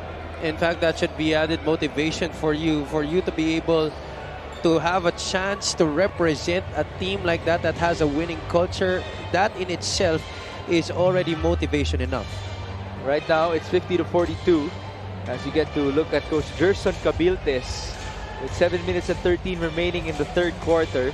This is the first challenge in our division semifinals. Later on, Pampanga will be hosting against Caloocan Batang Kankalu before we proceed to the South Finals tomorrow. The top 4 teams also advanced there, with Bacoor getting the #1 seed, and they will face Zamboanga. Zamboanga was the number 4 seed. And then Batangas will take on Jensan. I ask you this, what do you think is more unpredictable, the North or the South? That's a very tough question. I think both sides of the coin are very unpredictable just by the way that we've had things going this season. All right, the challenge was unsuccessful. Let's see what happened here. The ball went out of bounds, and it looked to have been off of Roy Sumang and not Nico Panganiban. So it's going to be a baseline inbound for Marvin Taiwan as he works with Zach Wang, Jeff Avillonar, Nico Panganiban, and Orlan Wamar. 2-point guards at the court for Coach Randy Alcantara. Here's Marvin with 3 seconds on the shot clock. Orlan, tough 3-pointer. No good. Rebound Mabula. There's one guy ahead. Ecija wasn't able to find Michael Wico on that sequence. Instead, here comes Super Sumang, just roaming around the defense. Michael Mabulak attacks and scores. That's one of the biggest strengths of Michael Mabulak. Even if he's such a great post player, he has that talent and that foot speed to be able to get his defender off the dribble. Just like that guy, Zach Wang, who once again is able to drain a shot inside the paint. And he's been taking it to the rack, no, in the second half? He hasn't been hesitating. That's a foul against Wamar. And there's a man down. Michael Wico is on the floor in front of Sir Bong Cuevas and Madam Ryan Cuevas. As this move of the game is brought to you by Nexus 88 Gaming. Zach Wang driving, spinning, faking, and scoring. wonder what happened to Mike though. He's holding on to his left ankle. Remember, he did injure his ankle a couple of weeks back, and he's still not 100% in this game. His finger is also still injured. But again, the toughness of this guy will just really make him determined to play each and every time, and especially against San Juan. He has to be there for Coach Gerson. His ability to play through the pain is legendary. Remember last year in the finals? Oh yeah. When Sel Guevara, our courtside reporter, told us that the injury looked really bad on the wrist of Michael Wico. A couple of minutes later, he just returned as if nothing happened. As the ball goes out of bounds in favor of the white shirts. Helter-skelter basketball so far in the past few possessions for both teams. San Juan is still down by 8. 6 minutes and change remaining in the third. Pinto on for 3. Bombs away.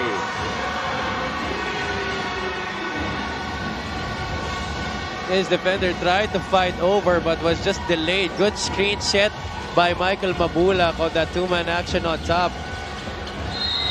Good fake on the other end as Zach Wang continues to attack the defense of Michael Mabulak. And it looks like the referees are going to review whether or not this was an unsportsmanlike foul. Here you see two-man action. Great screen by Michael Mabulak that freed up Chris Bitoon. Taiwan was delayed because of that big set by Mike. And on the flip side, Zach Wang continues to terrorize inside the shaded area for San Juan. One of the bright spots for the Knights in this game. And he's had the number of Mabulak in this match. Right. Now that's not an unsportsmanlike foul. Mabulak went for the ball. And so Zach Wang will proceed to the stripe for 2 free throws. There's Mike. Looks like he's going to take a breather here. As Jay Collado checks in. So Zach Wang, let's see his numbers. He's up to 4 points so far. Is that right? Let me check that. 6 points for Zach Wang. He averages close to 10 with 6 boards and 2 dimes to his name. Zach Wang also got drafted, right? But he did not get signed. And so we can only imagine the motivation behind him for today's game.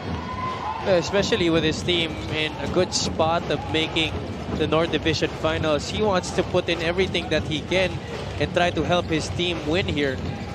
55-44, Collado. Back to Roy Sumang. Screen up top. Roy Sumang zigzagging, spinning. Tough shot, no basket. Offensive rebound. Renz Palma keeps it alive. Shot clock reset, and here's Biton. Step back. Oh my goodness, that was a tough shot. Taiwan, bounce. Zach Wang again. This time he misses. And a steal. Forward pass, and this will be the easiest 2 points for Roy Sumang.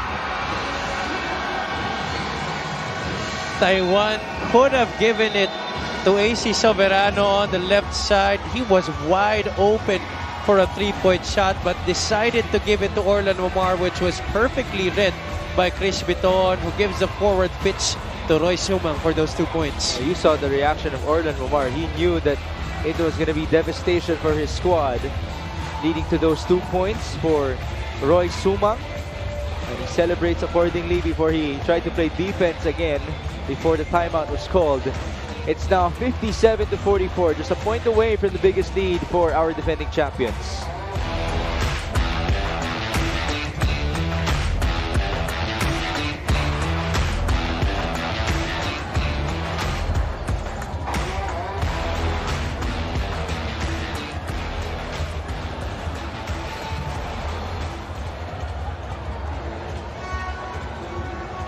You are still watching the Maharlika Pilipinas Basketball League live on MPTV.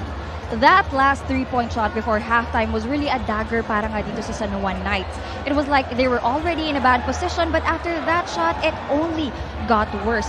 And so, for Coach Randy Alcantara, he noticed the lousy defense itong ang San Juan Knights in the first half. Mahirap na nga daw ang every possession, the more that they have to make it count. Coach Randy says it's in the drive and the extra pass that they can make a basket, so why not stick to it?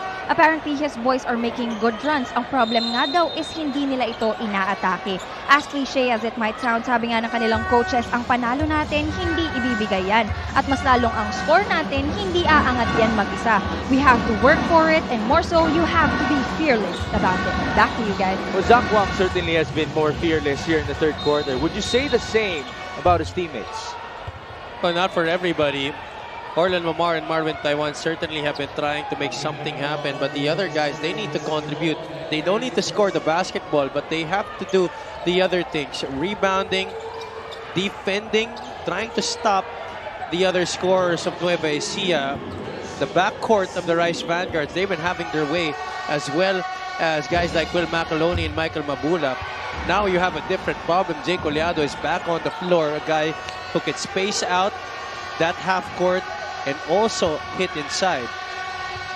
It's Renzo Subido who's now at the stripe. Free throw shooting has now dropped for San Juan, down to 14 out of 22. Remember, they missed 11 free throws in that regular season game versus the Rice Vanguards. As Biton brings that ball down, he's defended by Adrian Noco. Handoff, Biton, drive and kick, Palma to Collado. They go to Roy with 11 on the shot clock. Suma, tough pass, turnover, and that's a foul. San Juan seems to be in some sort of man zone, and what Nueva Ecija is doing, they're attacking from the wing, attracting the defense inside and kicking it out. A little bit of inside-outside attack, forcing the defense of San Juan to scramble, and then they try to swing the basketball and wait for the Knights to make a mistake defensively. Well, Zach Wang is at the line. We mentioned he has been more aggressive here in the third quarter. A bit of redemption for him after picking up 2 early fouls in this game and after missing out on that regular season game versus Nueva Ecija. Zach Wang is up to 7 points. Make that 8. Just 2 away from surpassing his season average. As you get to see Ron Denison with Senator Jingoy Estrada. I'm sure Ron Denison, deep inside, is very hungry to return. Remember, that guy actually, he left on a high note. He was #1 in the league in 3-point shooting. And the #1 scorer for his For team. San Juan, yeah. A 10-point lead here. Collado for 3. In and out. Offensive rebound. Ball out of bounds in favor of the white shirts. Once again, the lack of bodies blocking out guys like Will Macaloni and Jay Collado, allowing another opportunity here at the basket for Nueva Ecija. Do not try to out-jump these players. They're smart enough to try and get the ball themselves. What you should do is really push them out of the paint. There's the stop for San Juan. They're down by 10. Sobido pulls up. Renzo scores. I believe Sobido can be very key here for the Knights. A point guard who can score in bunches. As long as he takes care of that basketball, he could be effective for San Juan. And he's been losing weight. He's definitely a lot more ready now for the semis, as that's a nice pass onto Will Macaloni. A good screen set by Jay Collado. And a good find by Byron Villarias on the backdoor play. Sorry, that was Roy Sumang getting it to Will Macaloni. There's a foul on the other end, which means free throws already. Nueva Ecija is in a penalty, so Subido will go back to the stripe. As this assist of the game is brought to you by Nexus 88 Gaming. Sumang finding Macaloni. Calisan was too high up, preventing him from even getting near Will Macaloni when the pass was made. Subido just made his first free throw. Renzo did not even play in the first half. Went 1 out of 2 there. 59 to 50. We have Shaq Taganas, Joseph Ubalde, and Orlan Mamar ready to check in. Same goes for Pamboy Raimundo. There's a foul off the ball. It's on Adrian Nocum.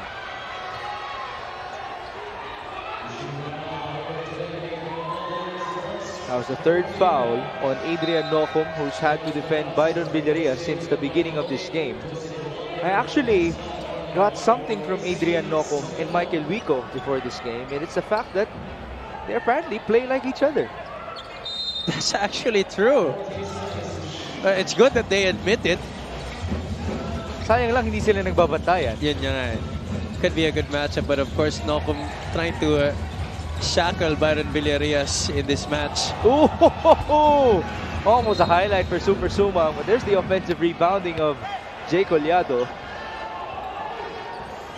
It's just so hard for San Juan to be able to try and sustain an effort that could be key in preventing Nueva Ecija from getting on the glass, because you have Collado and Taganas now. When they come out, you have Macaloni and Mabula come in. It's always a different set of problems for San Juan because of the deep lineup that Nueva Ecija has. Now Collado misfires. Offensive rebound again, and that led on to 2 free throws for Byron Villarreal.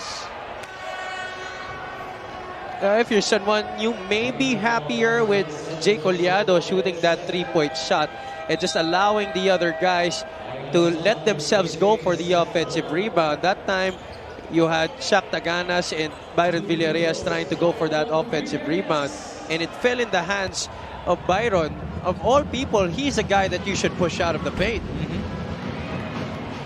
Byron just missed his first free throw. Then again, this is relatively a good game already for Byron Villarreal in terms of shooting the basketball.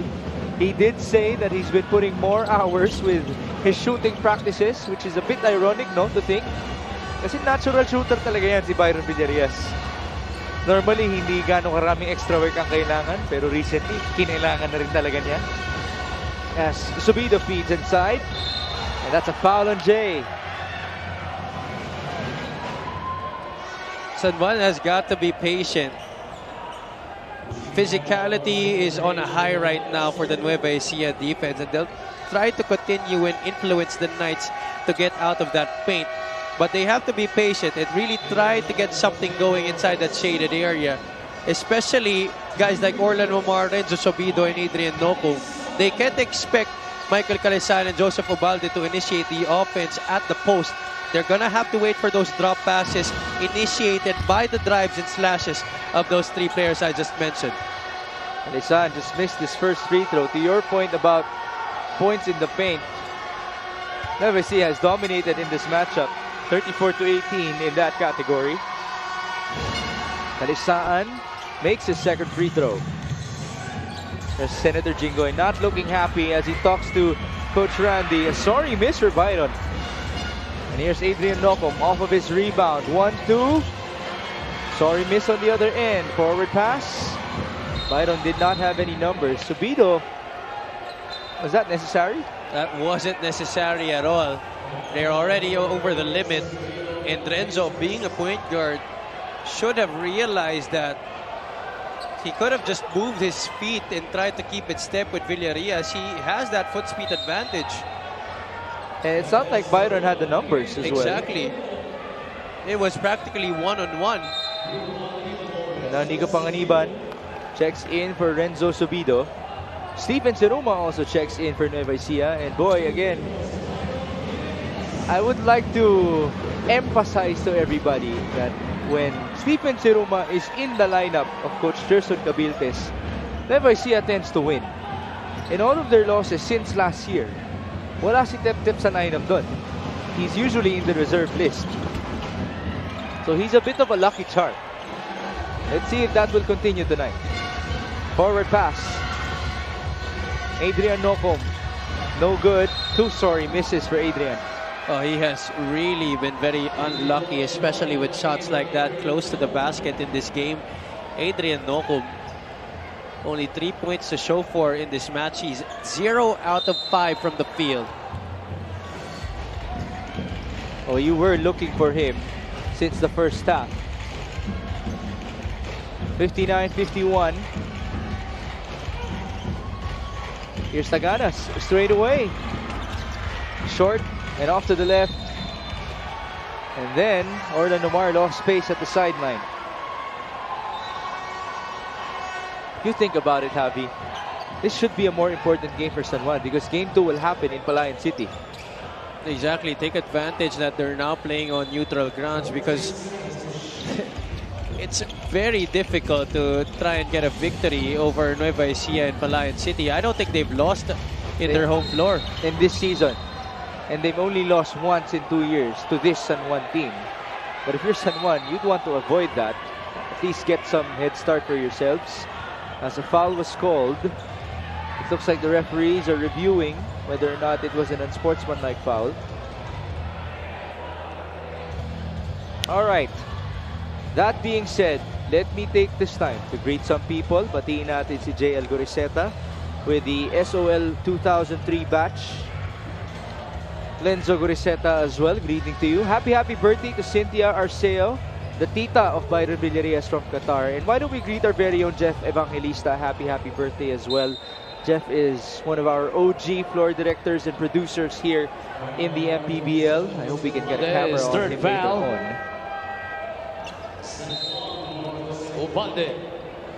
So it's Tep Siruma who will proceed to the stripe. The lucky charm of Nueva Ecija.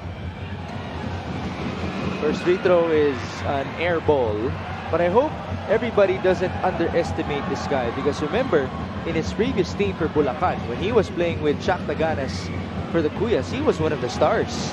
They were the 1-2 punch in that team. Siruma just missed both of his free throws. It's a 3 for Byron. That's short. And here comes Nico Panganiban. Orlan straight away. 3-pointer. That could very well be a momentum shifter for the Knights as they try to close out this quarter strong. Remember, San Juan started the second half down by 12. Now it's a 5-point advantage for Nueva Ecija. Pamboy Raimundo going to Philip Manalang. Manalang off with the switch against Zach Wang. Manalang drives. Manalang lost the ball. It's a turnover. That's poor handle of the basketball by Philip Manalang. Had that ball tapped and it was easily taken away from him, bouncing off his leg. Here you see the previous offensive set for the Knights. Just one dribble to set him up and Orlan Omar primes himself for that 3-point shot.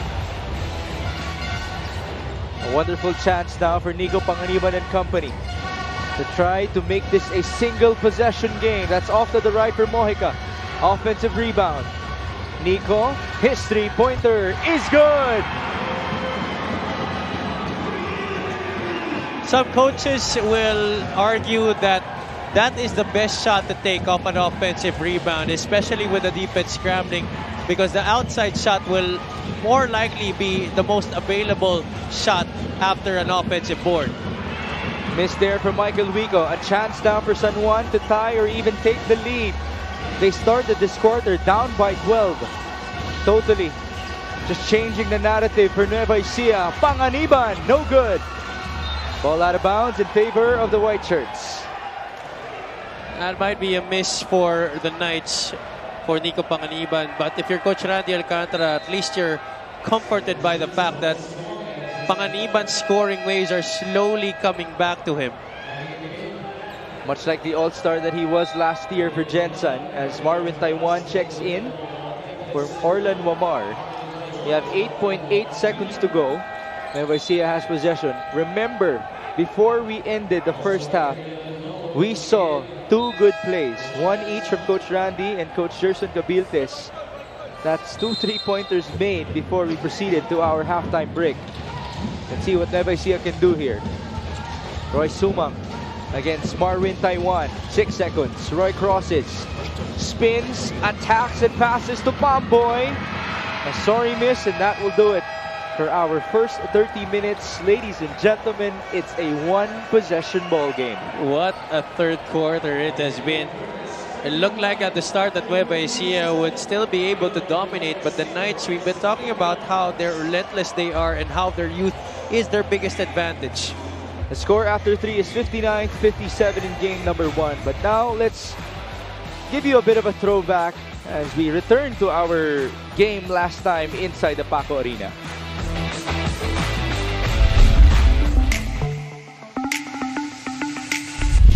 Welcome to your MPBL recap. My name is Adolf Tupas, working alongside Coach Louie Gonzalez. And Coach Louie, we had one game here at the Paco Arena for the last semifinal berth in the South Division, and Gensan coming out on top against the Muntinlupa Cagers. A great battle between two teams na really fought tooth and nail in the first two games. And then, etong maganda pinakita nga ng Gensan. Good start for them and a strong finish as well, kahit na maganda rin yung performance itong Muntinlupa Cagers. You know, Gensan showed up tonight, talagang locked in. Sa Delph, they were able, in control sila sa lahat. Especially nung emotions nila. And alam mo, galing sila sa mabigat na talo. Pero today, they showed up. Especially itong si John Wilson. Tapos itong yung pagbalik pa ni Keith Jimenez, saka ni Christian Pajarito. Then Hopper Mondragon, sa akin, playing is best. Itong saving it for the last. Yeah, 14 points for Hopper Mondragon. 7 of 8 shooting for Hopper to go with his 7 rebounds. And siya yung naging X-factor dito. No? Even though maganda din naman ang performance ng Muntinlupa, Dave Moralde, John Amores, Val Acuña, Ian Melencio, JP Sarao, all put up a whale of a fight for the Cagers. But, you know, in the end, there was just too much from Gensan, too much firepower really. Oo, exactly. I think that's the right word kasi hindi na duplicate nung Muntinlupa yung performance nila in game 2 eh. Okay, itong si Marco Balagtas hurt himself early, si Ford Ruaya got DQ foul. So hindi nila na-collect. And again, in order to beat a team like a Gensan Warrior team na sobrang nagrabe yung depth, you need to do it collectively. Kailangan buong-buo kayo. Well, Gensan moving on to the next round against the Batangas City Embassy Chill. So, kompleto na po ang ating South Division semifinal cast. So, syempre, abangan nyo ang MPBL playoffs dito lang sa aming Facebook and YouTube channels. The Positive Tupas and Coach Louie Gonzalez saying goodbye for now.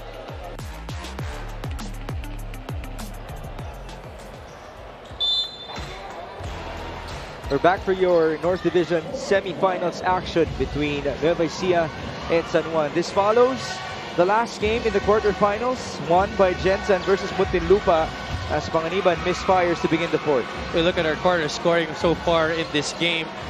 There's someone using a big third quarter to come back and be down by just 2 entering this fourth and final frame.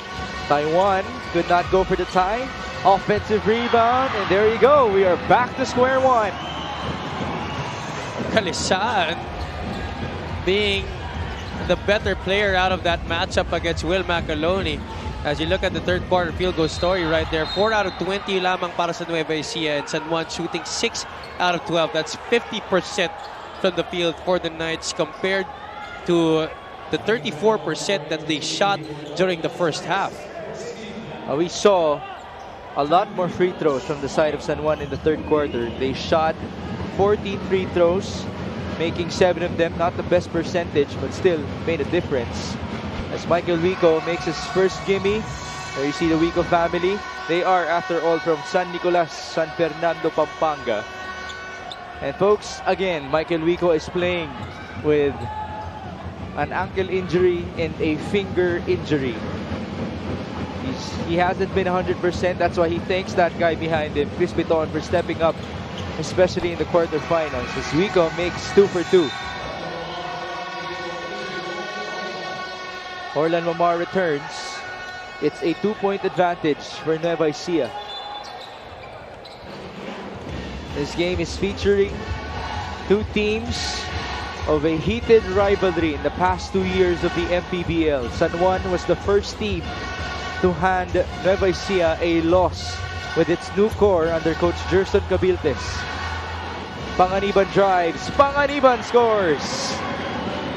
Oh, he just made those defenders look like cones. He got passed by them so easily.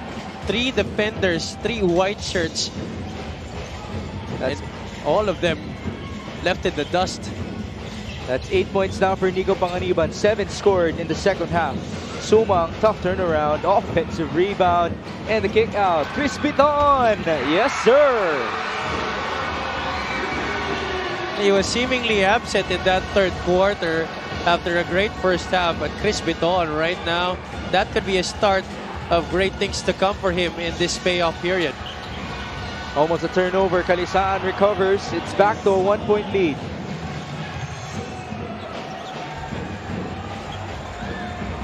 Back and forth we go, pound for pound, here in the fourth and final frame with a lot of time remaining.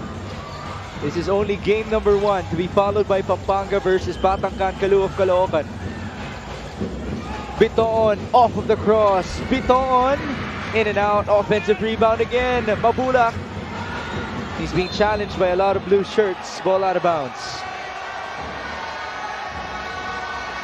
What San Juan is doing defensively, as we look at this move of the game.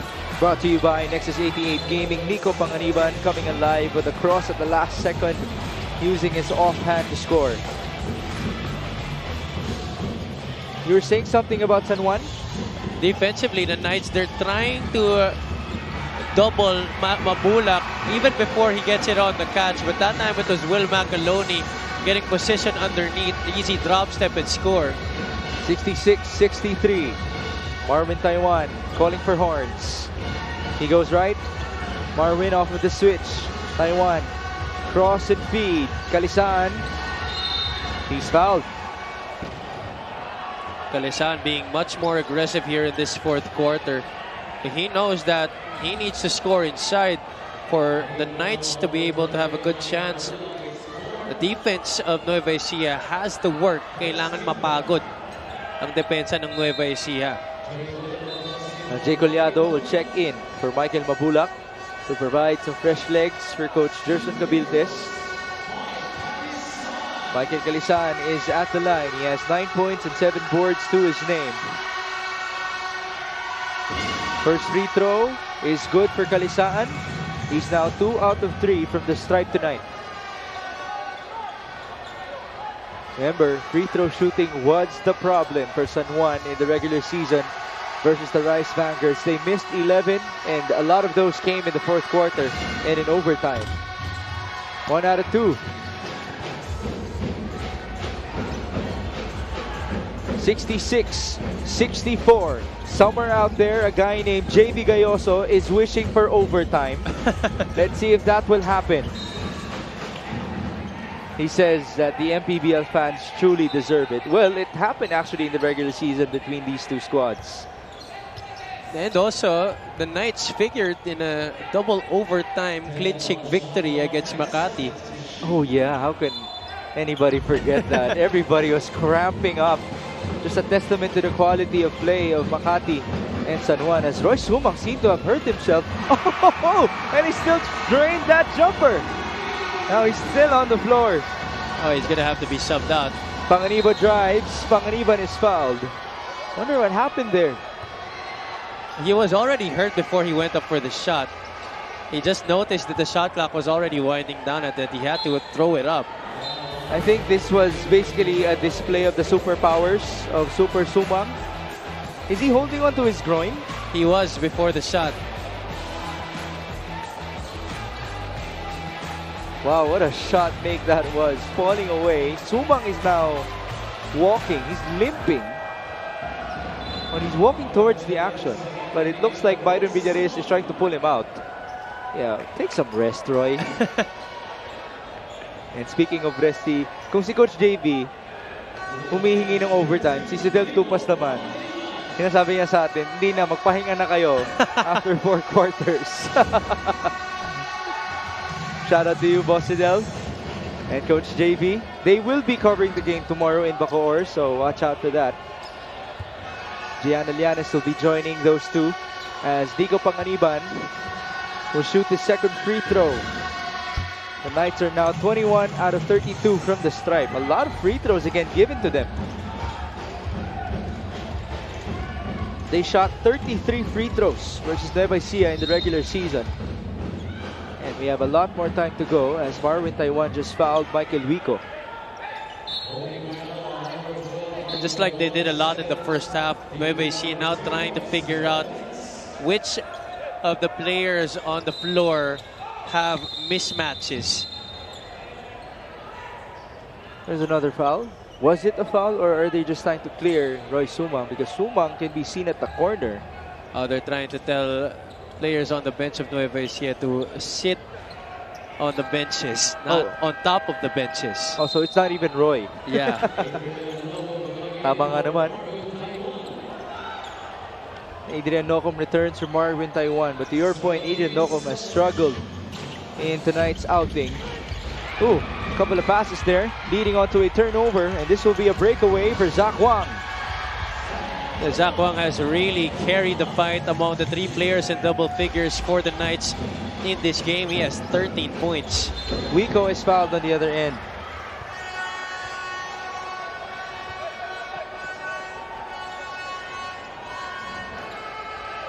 Michael Wico trying to make a living from the free throw line dito sa ating fourth quarter.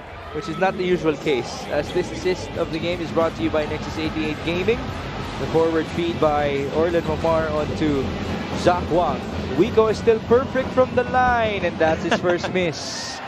2 out of 3 now for the King of the North.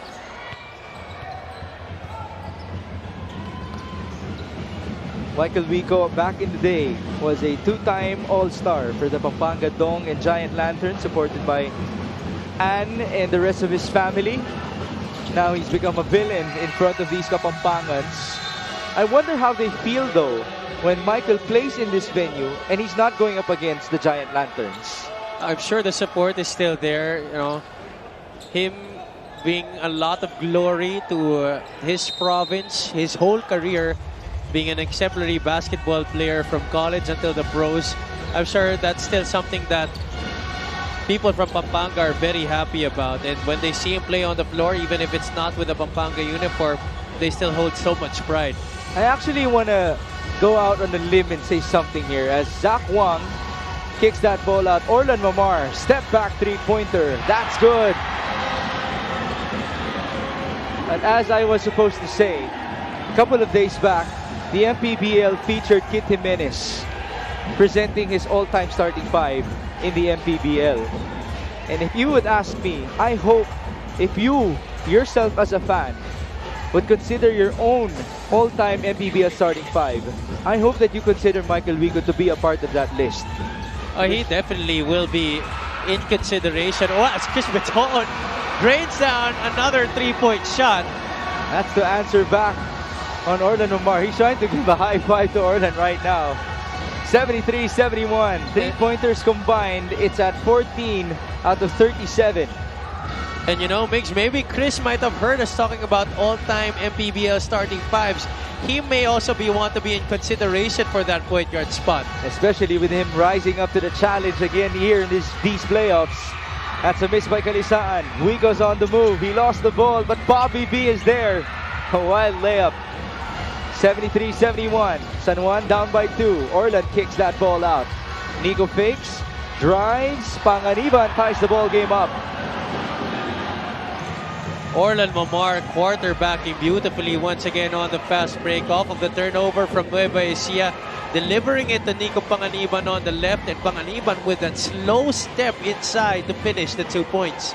73 all, 4.5 minutes to go in game number 1. Macaloni drives, no foul, and here come the Knights. Omar has to slow things down. Zach Wang tried to seal inside against Bobby B. Here's Nico Panganiban against Michael Wico. Screen by Zach. Panganiban for 3. That's too strong. Rebound to Bitoon, and he's fouled by Orlan.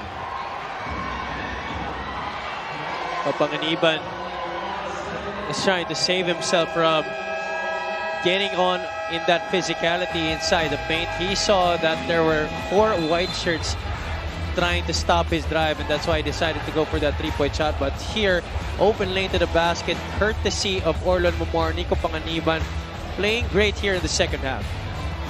Here's what happened on the other end. Following the 3-pointer of Orlan Momar, the 3-pointer for Chris Bitoon, who again has risen from the ashes to rise up for Nueva Ecija in these playoffs.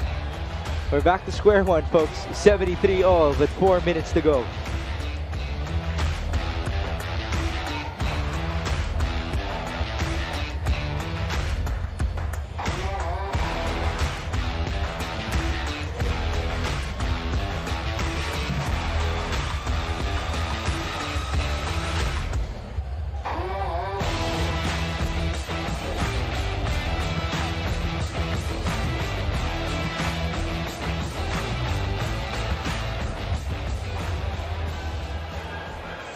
Presenting our Suzuki muscular and sporty fans of the game. Just like the Avenus, do more and achieve more with the muscular and sporty scooter from Suzuki. The Avenus, oras na para magmotor.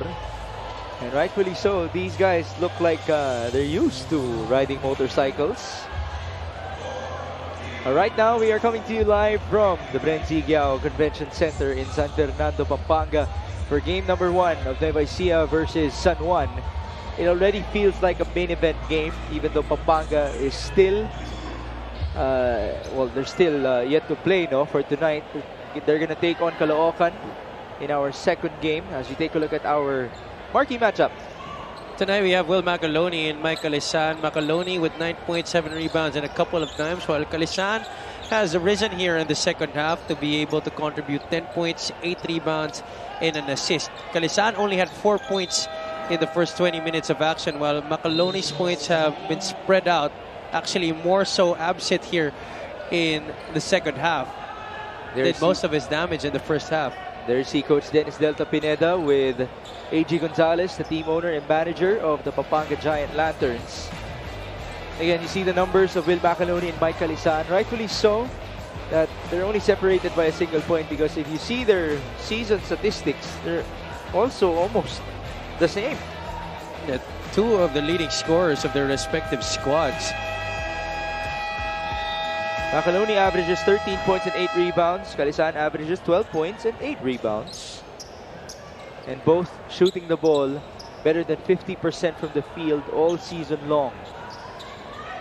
Calisan is on the floor, joining Marvin Taiwan, Zach Wang, Nico Panganiban, and Adrian Noco. Chris Viton on the other end is being joined by Byron Villarias, Michael Mabulak, Jay Collado, and Michael Wico. Collado, top of the key, no good. Oh, Jay Collado has been able to hit from 3-point country in this game. But you still have to put a hand up on him. That guy usually comes alive in the clutch. Panganiban, tough feed. Zach Wang recovers. Taiwan for 3. Too strong. Another offensive rebound. The same look for Marwin. And a different result. He's telling everybody, I'm not going to miss twice. And what about Zach Wang Mix? Giving Nueva Ecija a dose of their own medicine. He's grabbed a number of offensive rebounds to put in more opportunities for San Juan here in the second half. That's 9 rebounds in total for Zach Wang already. And 5 of them, more than half, have come from the offensive glass. A charge was called on the other end as Taiwan went to the floor. See what happened here. Screen set by Mabula. And then there should have been a rescreen. Oh no, there was a takedown. Yeah. He had his arm wrapped around Marvin Taiwan, itong si Michael Mabula. I'm guessing this is going to be an unsportsmanlike foul. Offensive foul, all right. The charge. Michael Mabulak. With all of the physicality that we have witnessed already between these two teams. I'm sure the fans as well have been well used to that type of contact. And after all, we are in the playoffs.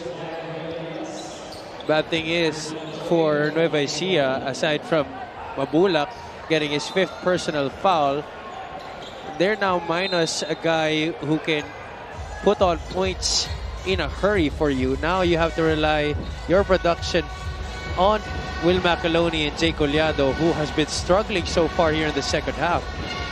And San Juan is up by 3. They have possession. Nico Panganiban off of the switch. Panganiban will fire. No contest there from Jay Collado. They really have been daring him to shoot it. Even though he's been able to knock down a couple of 3-point shots in that first half, they know that his percentage might not be the most consistent. But Panganiban, he trusts in his abilities. You give him that open look, he's a professional player after all. He's going to knock it down. For a guy who didn't get drafted, he used it as his motivation to perform a lot better in these playoffs. Boy, has he come alive. It's 79-73.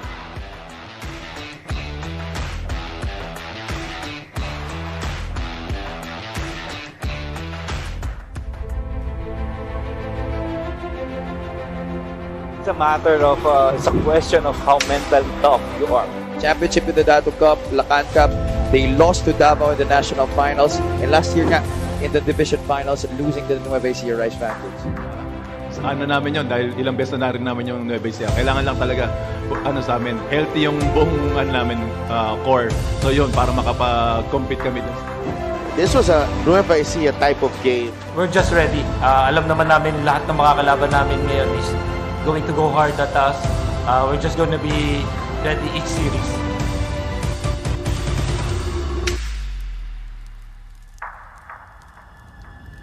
Wamar from way out. Big escape from Chris Piton. Wamar to Mojica.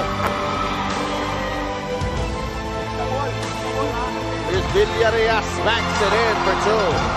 And San Juan will advance to the North Division semifinals. Good hesitation move. Macaloni and Michael Wico. Never see a Rice Vanguards will advance to the North Division semifinals. Incredible respect. These two teams battled it out, left everything on the floor.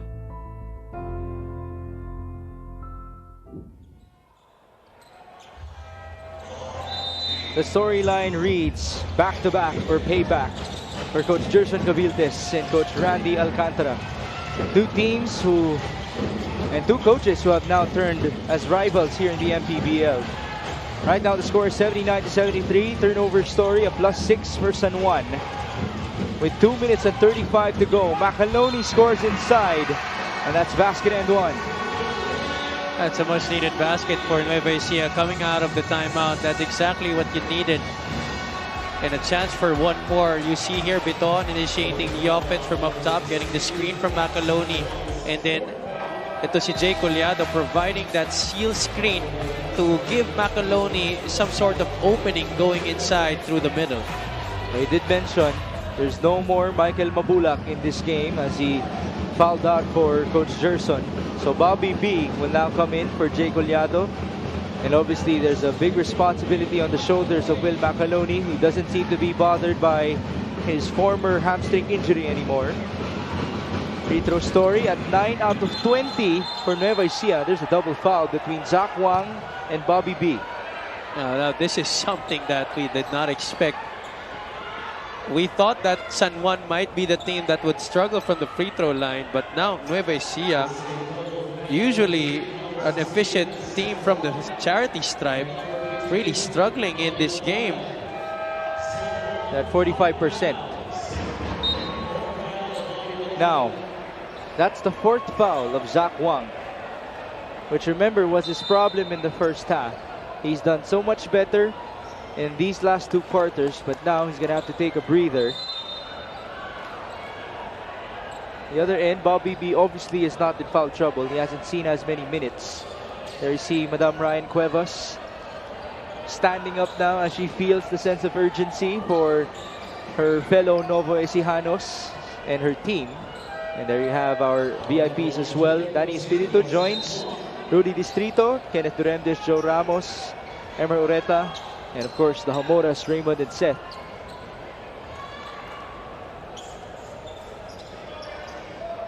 So San Juan will now be playing smaller with Adrian Nocum, Nico Panganiban, Orlan Mamar, Marvin Taiwan, and Michael Kalisaan. As for Nueva Ecija, Bobby B is the power forward defending Panganiban. They have Macaloni in there with Wico, Villarias, and Bitoon. Can San Juan repeat what happened last year where they took game number 1 in the North Finals versus Nueva Ecija? Again, game number 2 will happen in Palayan City.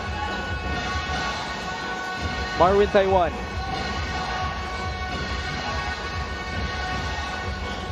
Shot clock down to 8 seconds. Taiwan almost a steal. He recovers. Nocum will fire. In and out. Rebound Wico. Approaching the last 2 minutes in game number 1. Nueva Ecija is down by 4. Pass inside. That's a foul. A hold by Michael Calisan, and that will mean free throws for Will Macaloni. Now that's going to be the downfall of San Juan here, especially late in the game. Nueva Ecija knows that they have the advantage inside. Therefore, they're going to try their very best to use those mismatches, especially on the low block. And Will Macaloni is a guy who's very smart at getting position down low. First free throw converted by Will Macaloni, who now has 12 points to his name. Again, he's one of the better free throw shooting big men that we have in the Mpbl, but free throw shooting in general hasn't been going well for Nueva Ecija in this game.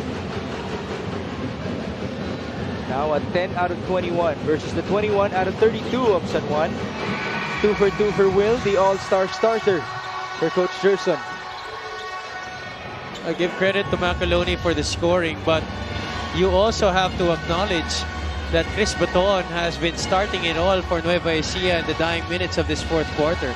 Much like what he did in the first round of our playoffs. Nico Panganiban. He's been playing very well tonight. Panganiban will score inside. May not be the easiest of shots, but Nico Panganiban has found a way to improvise and make it work. Look at this. They put Bobby Balocanag on him. Wico tried to shadow help, but Panganiban just got it off under the defense of Bobby Balocanag. Oh, that is definitely reminiscent of the Jensen version of Nico Panganiban. You give him the ball up top, let him operate by himself. We have 92 seconds to go.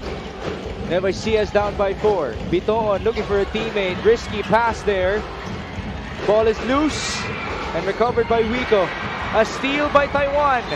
And that's a foul on Biton.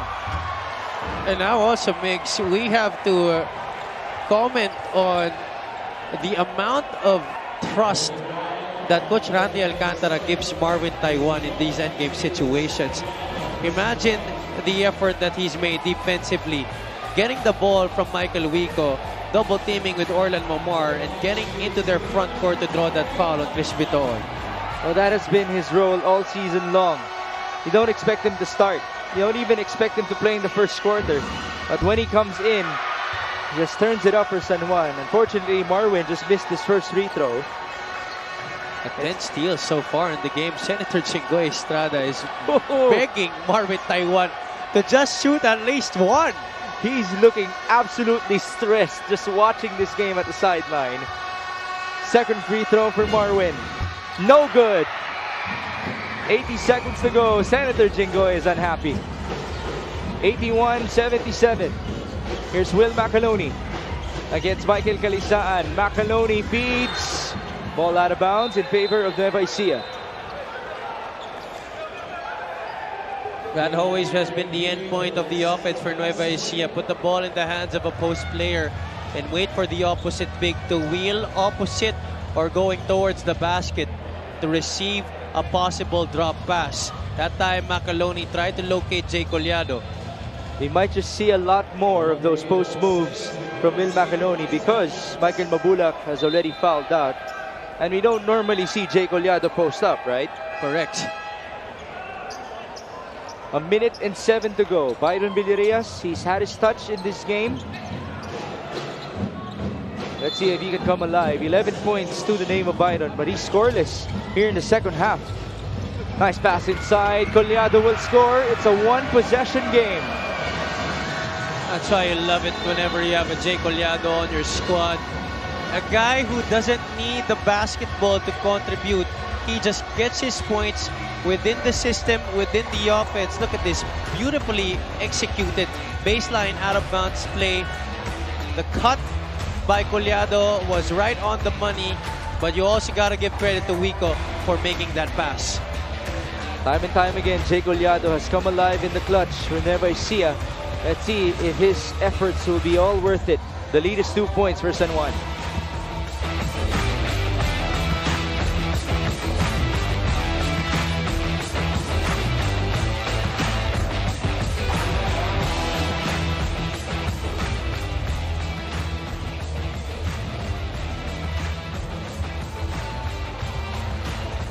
Now we present to you this exceptional pass of the game brought to you by Boracay de la Ia, the official hotel and resort of the Mpbl. Michael Wico delivering that ball to his fellow Kapampangan in Jay Collado to trim the lead down to 2 points. It's 81-79.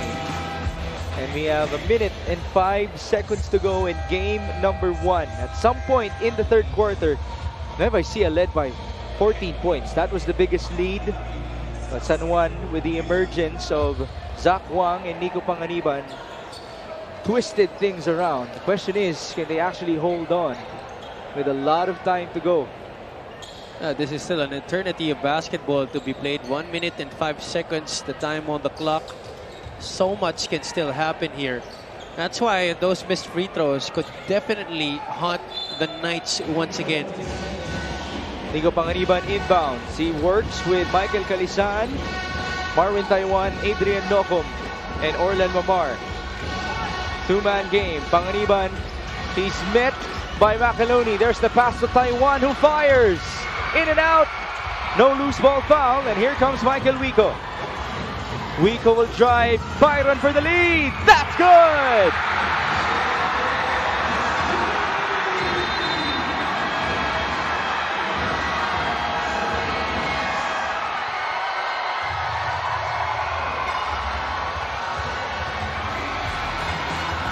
Nothing much he could have done here. Wico leading the break. Simple kick out to Byron Villarias. Taiwan had his hands up in the air to try and prevent the good luck from happening, but Villarias, what a way to get their first basket of the second half in this one. For a guy who was doubted by a lot of people in the season, he stayed true to his shooting. He even told us that he's now working a lot harder in their practices in order to bring back his shooting touch. And it's all worth it for Byron as he gives Nueva Ecija the lead back 82-81. Just like that, the 4-point advantage of San Juan was erased by our defending champions. You had two decisions right there if you were San Juan on that ensuing break. Either helped on the side of Wico's driving lane, or if you were Marwin Taiwan, just really stayed home on Byron Villarias to prevent a pass from getting to him. But they did neither and allowed Wico to get a small opening to make that kick out to Byron Villarias. And even if Taiwan was all over that shot, Villarias was already dead set in knocking down the three-pointer. Byron now has 14 points to his name with 4 3-pointers in this game, converted by our reigning finals MVP. This was the last timeout called by Coach Randy Alcantara. With 44 seconds to go, San Juan is down by 1. Adrian Nocum will inbound. And it's still the same 5 for Coach Randy. It's Wamar, Panganiban, Calisaan, and Taiwan joining Nocum. Sideline inbound. Nocum needs a teammate. There's Marwin. 40 seconds to go. 9 on the shot clock. Here's the franchise player of the San Juan Knights. Orlan Momar drives. Orlan Momar will score!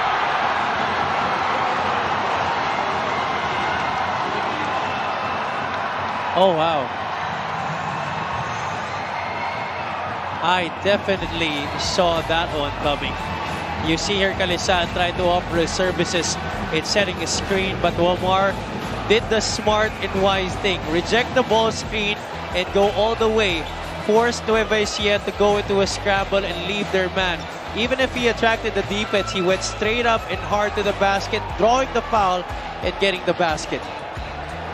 For a guy who started as a third-string point guard for Coach Randy Alcantara during their championship days, now the responsibility rests on his shoulders to lift his team up for a possible championship run. He declared to everybody on national television that he will not shave his mustache unless they win the title. Let's see if he can actually answer to the call of the San Juan fans. It was a basket and one play, so Orlan is getting ready to shoot a bonus free throw. Let's see his percentage. The foul of Byron He's at 5 out of 6 from the has line so far. upgraded into a unsportsmanlike foul. It was deemed as an unsportsmanlike foul. How about that? Second foul on Byron Villarreal. Looks like he got hit on the face, which is why there was a call overturned. That's a big development, because aside from the bonus free throw, they now will get ball possession with still 31.7 seconds remaining in this game. There you see two conversions, and Byron Villarreal hitting him on the face. And that's why Orlan took a significant amount of time as well on the floor. Omar with a chance to increase San Juan's lead with 31 seconds to go. The bonus is no good, but San Juan will have possession here. Nueva Ecija only has one timeout remaining. Senator Jinggoy and the rest of the Knights, they have no timeouts left. Once again, the free throws continuing to be a problem for San Juan in the end game. So San Juan will inbound from the sideline. Playing defense are Byron Villarreal, Pamboy Raimundo, Michael Wico, Will Macaloni, and Renz Palma. It still is Nocom inbounding with Taiwan, Wamar, Panganiban, and Kalisan on the floor. 12 on the shot clock, 27 on the game clock. Back with Orlan, two-man game up top. Orlan, the cross, the drive, tough pass. Taiwan for three, that's good!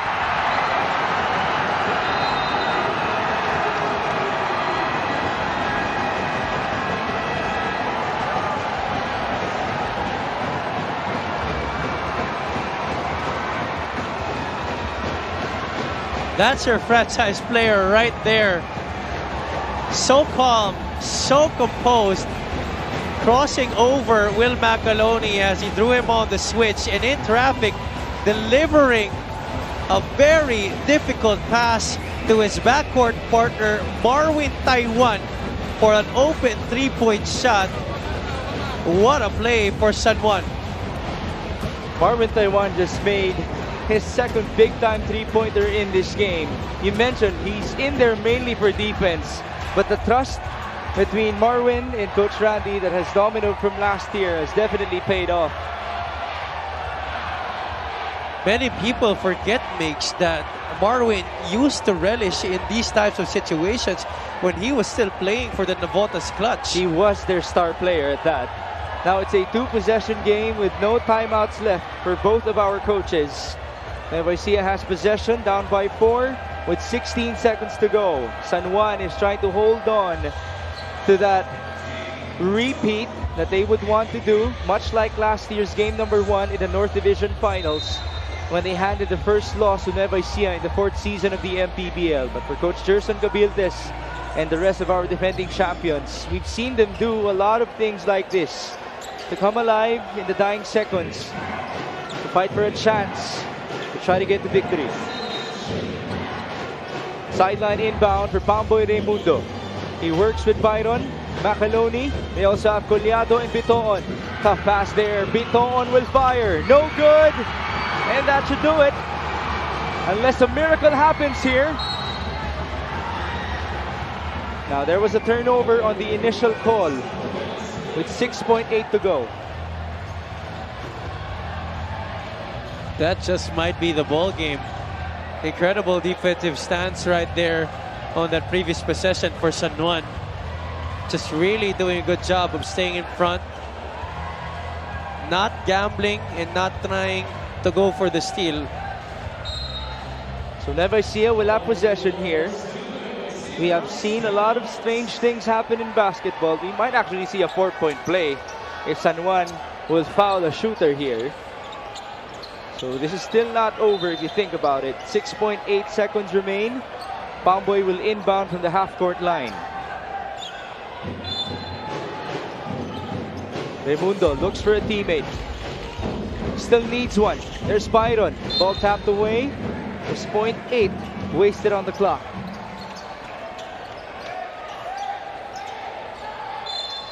Sideline again. Pamboy Raimundo. They go to Byron at the corner. He leaned in. No basket, and that will do it. A repeat for the San Juan Knights, taking game number 1 of their series versus the Nueva Ecija Rice Vanguards. Well, case of deja vu indeed.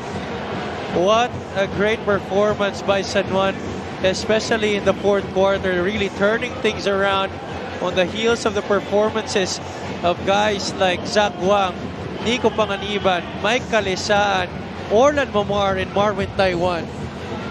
What a push that they made against what was supposed to be a dominant outing for Nueva Ecija, as it looked to be in the first half. Nueva Ecija even led by as many as 14 in the third quarter. But because of the guys that you just mentioned, San Juan was able to storm their way back. Our player of the game is brought to you by Nexus 88 Gaming. It was supposed to go to Nico Panganiban, who finished with 17 points, 9 rebounds, and 6 assists. But when you go down in the clutch, the tendency for your squad is to go to your franchise player. And boy, did they go to Orlan Momar, and it was a successful plan for San Juan. He wanted the ball in his hands. He embraced the responsibility in the moment to deliver for his team when it mattered the most. When push came to shove, he was there to put in the numbers, make the passes, and make things happen para sa San Juan. How about that? All games won by San Juan in these playoffs so far. We featured only one best player in Orlan Omar. He's back at it again with Andrea Endiso. First of all, congratulations. Orlan, you guys were down during the first half and your coaches talked about the fact na hindi kayo masyadong umaatake in the second half. You and the Knights became more fearless. Ano ba ang nag-push sa'yo para i-elevate ang laro mo during the second half? Siguro yung willingness para manalo. Yun yung nagda-drive sa amin lahat eh. Gladly, nasa isang page kami lahat na gusto namin makabawi, gusto namin makapunta sa championship. Orlan, kapag nakakaharap nyo ang Nueva Ecija, it's always a close fight. And during those close game scenarios, ano ba ang sinasabi nyo sa isa't isa? Especially kanina, and it resulted to a win. Siguro, start pa lang, sinabi na namin, bawi kami. Kasi ilang games na, di talaga kami nananalo. Yan, nag-ano naman sa huli. Alright, meron ka bang gustong batiin o pasalamatan? Binabati ko yung walang sawang sumusuporta sa amin si Senator Jingo Estrada, Boss Jeremy Go, sa aming mga sponsors, Go for Gold, JSU Amusop, Boss Nulet Otaysa, Thunderbird, LMT Sportswear, at sa mga Sanoneños, binabati ko yung parents ko sa Bohol, si Mama, Papa, si Christian, si Tito, Tita Mariel, Tito Sorwin, at yung girlfriend ko na walang sawang sumusuporta sa akin. Si Boss Danny, si Teo, si Coco, sino pa ba? Si Boss Brian, Yamsuan, si Eric, sino pa ba? Lolo Boy, si Lola Belen, lahat ng mga tropa ko sana. Si Poy pala, si Poy Abalos. At saka sila, Dangeros family, yun lang. Thank you so much. Once again, that is Orlan Womar Jr., our best player of the game, brought to you by Nexus 88 Gaming. Back to you, Migs and Heavies. So much like last year, the San Juan Knights handed the Nueva Ecija Rice Vanguards their first loss in the playoffs. It's only the beginning of our action today inside the Brenzigiao Convention Center. Because coming up next, we have Battle Tested versus Rising Power. The Pampanga Giant Lanterns will be taking on the Caloocan Batang Kankalu in their own version of game number 1 in the North Division semifinals. Boy, what a game that was. Chris Piton tried to lead the way again for Nueva Ecija, but his matchup all night long, Orlan Omar was the one who was able to deliver the goods for Coach Randy Alcantara. At some point, again, Nueva Ecija led by 14 in the third quarter. But we mentioned a couple of names. Orlan Momar, Nico Panganiban, Marvin Taiwan, who hit 2 3-pointers in the clutch. Michael Calisaan, who has had to work extra hard all night long against the many big men of Nueva Ecija. And Zach Wang, who even though he got into foul trouble, boy, did he stay true to all of his hard work on the floor. What a game really for both teams. It was a tale of two halves para dito sa San Juan and Nueva Ecija. And you know what they say sometimes, it's not how you start it, but it's how you finish it. And the Knights really put on a very deserving finish to come up with that W. Orlan Momar and the rest of his crew really coming up when it mattered the most. Now, it's going to be tougher for them because Game 2 will happen in Palayan City. But now we turn you over to our press conference. Good evening, everyone. Welcome to Mpbl post-game press conference. Congratulations, Coach Randy Alcantara and our best player, Orlan Wamar. Coach, in this game, most of the time, kayo yung naghahabol.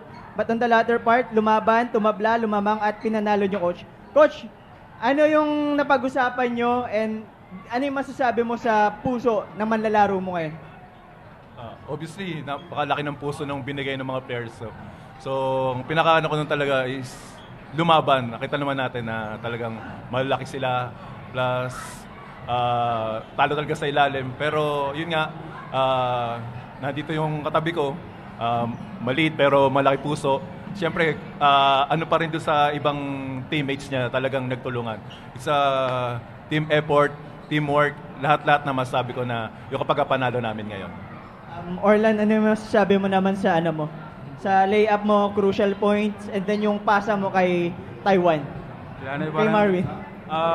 Last part, parang ano na parang nami-miss in action kasi ako. Kaya parang sinabi ko sa sarili ko, kung papabayaan ko yung mga teammates ko, parang delikado kami. So, yung layup na yun, parang halawin na lang kasi nakita ko yung kamay, daming tapos ang lalaki pa.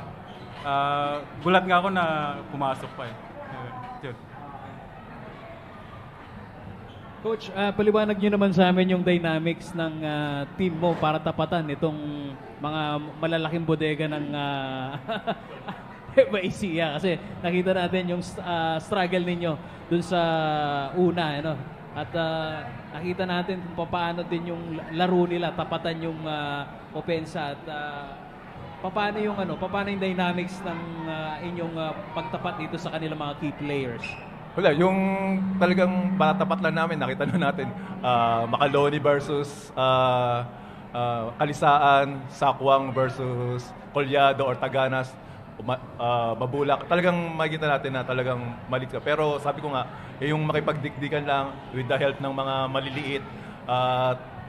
Yun nga, kasi talaga, yun lang naman talagang namin mas malaki sila Kailangan lang talaga is makipag-pisikalan, wag mag-give up, lalo na dun sa ilalim. Pero sabi ko nga, nandun pa rin nandun pa rin yung talagang yung makikita talagang yung laki nila. Pero yun, ang sabi nga, lumaban mga puso nung mga big man namin. Hindi ko masabi na big man So talagang yun lang, talagang mas gusto talaga nila na manalo today.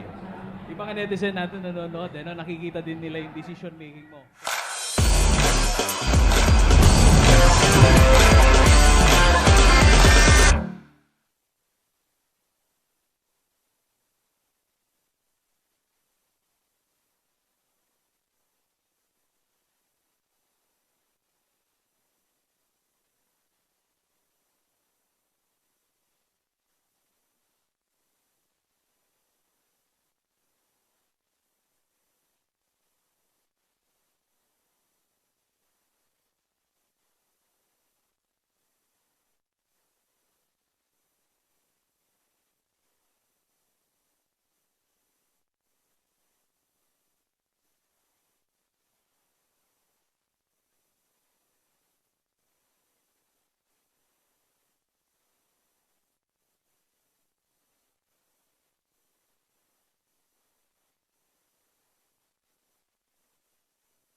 Coach,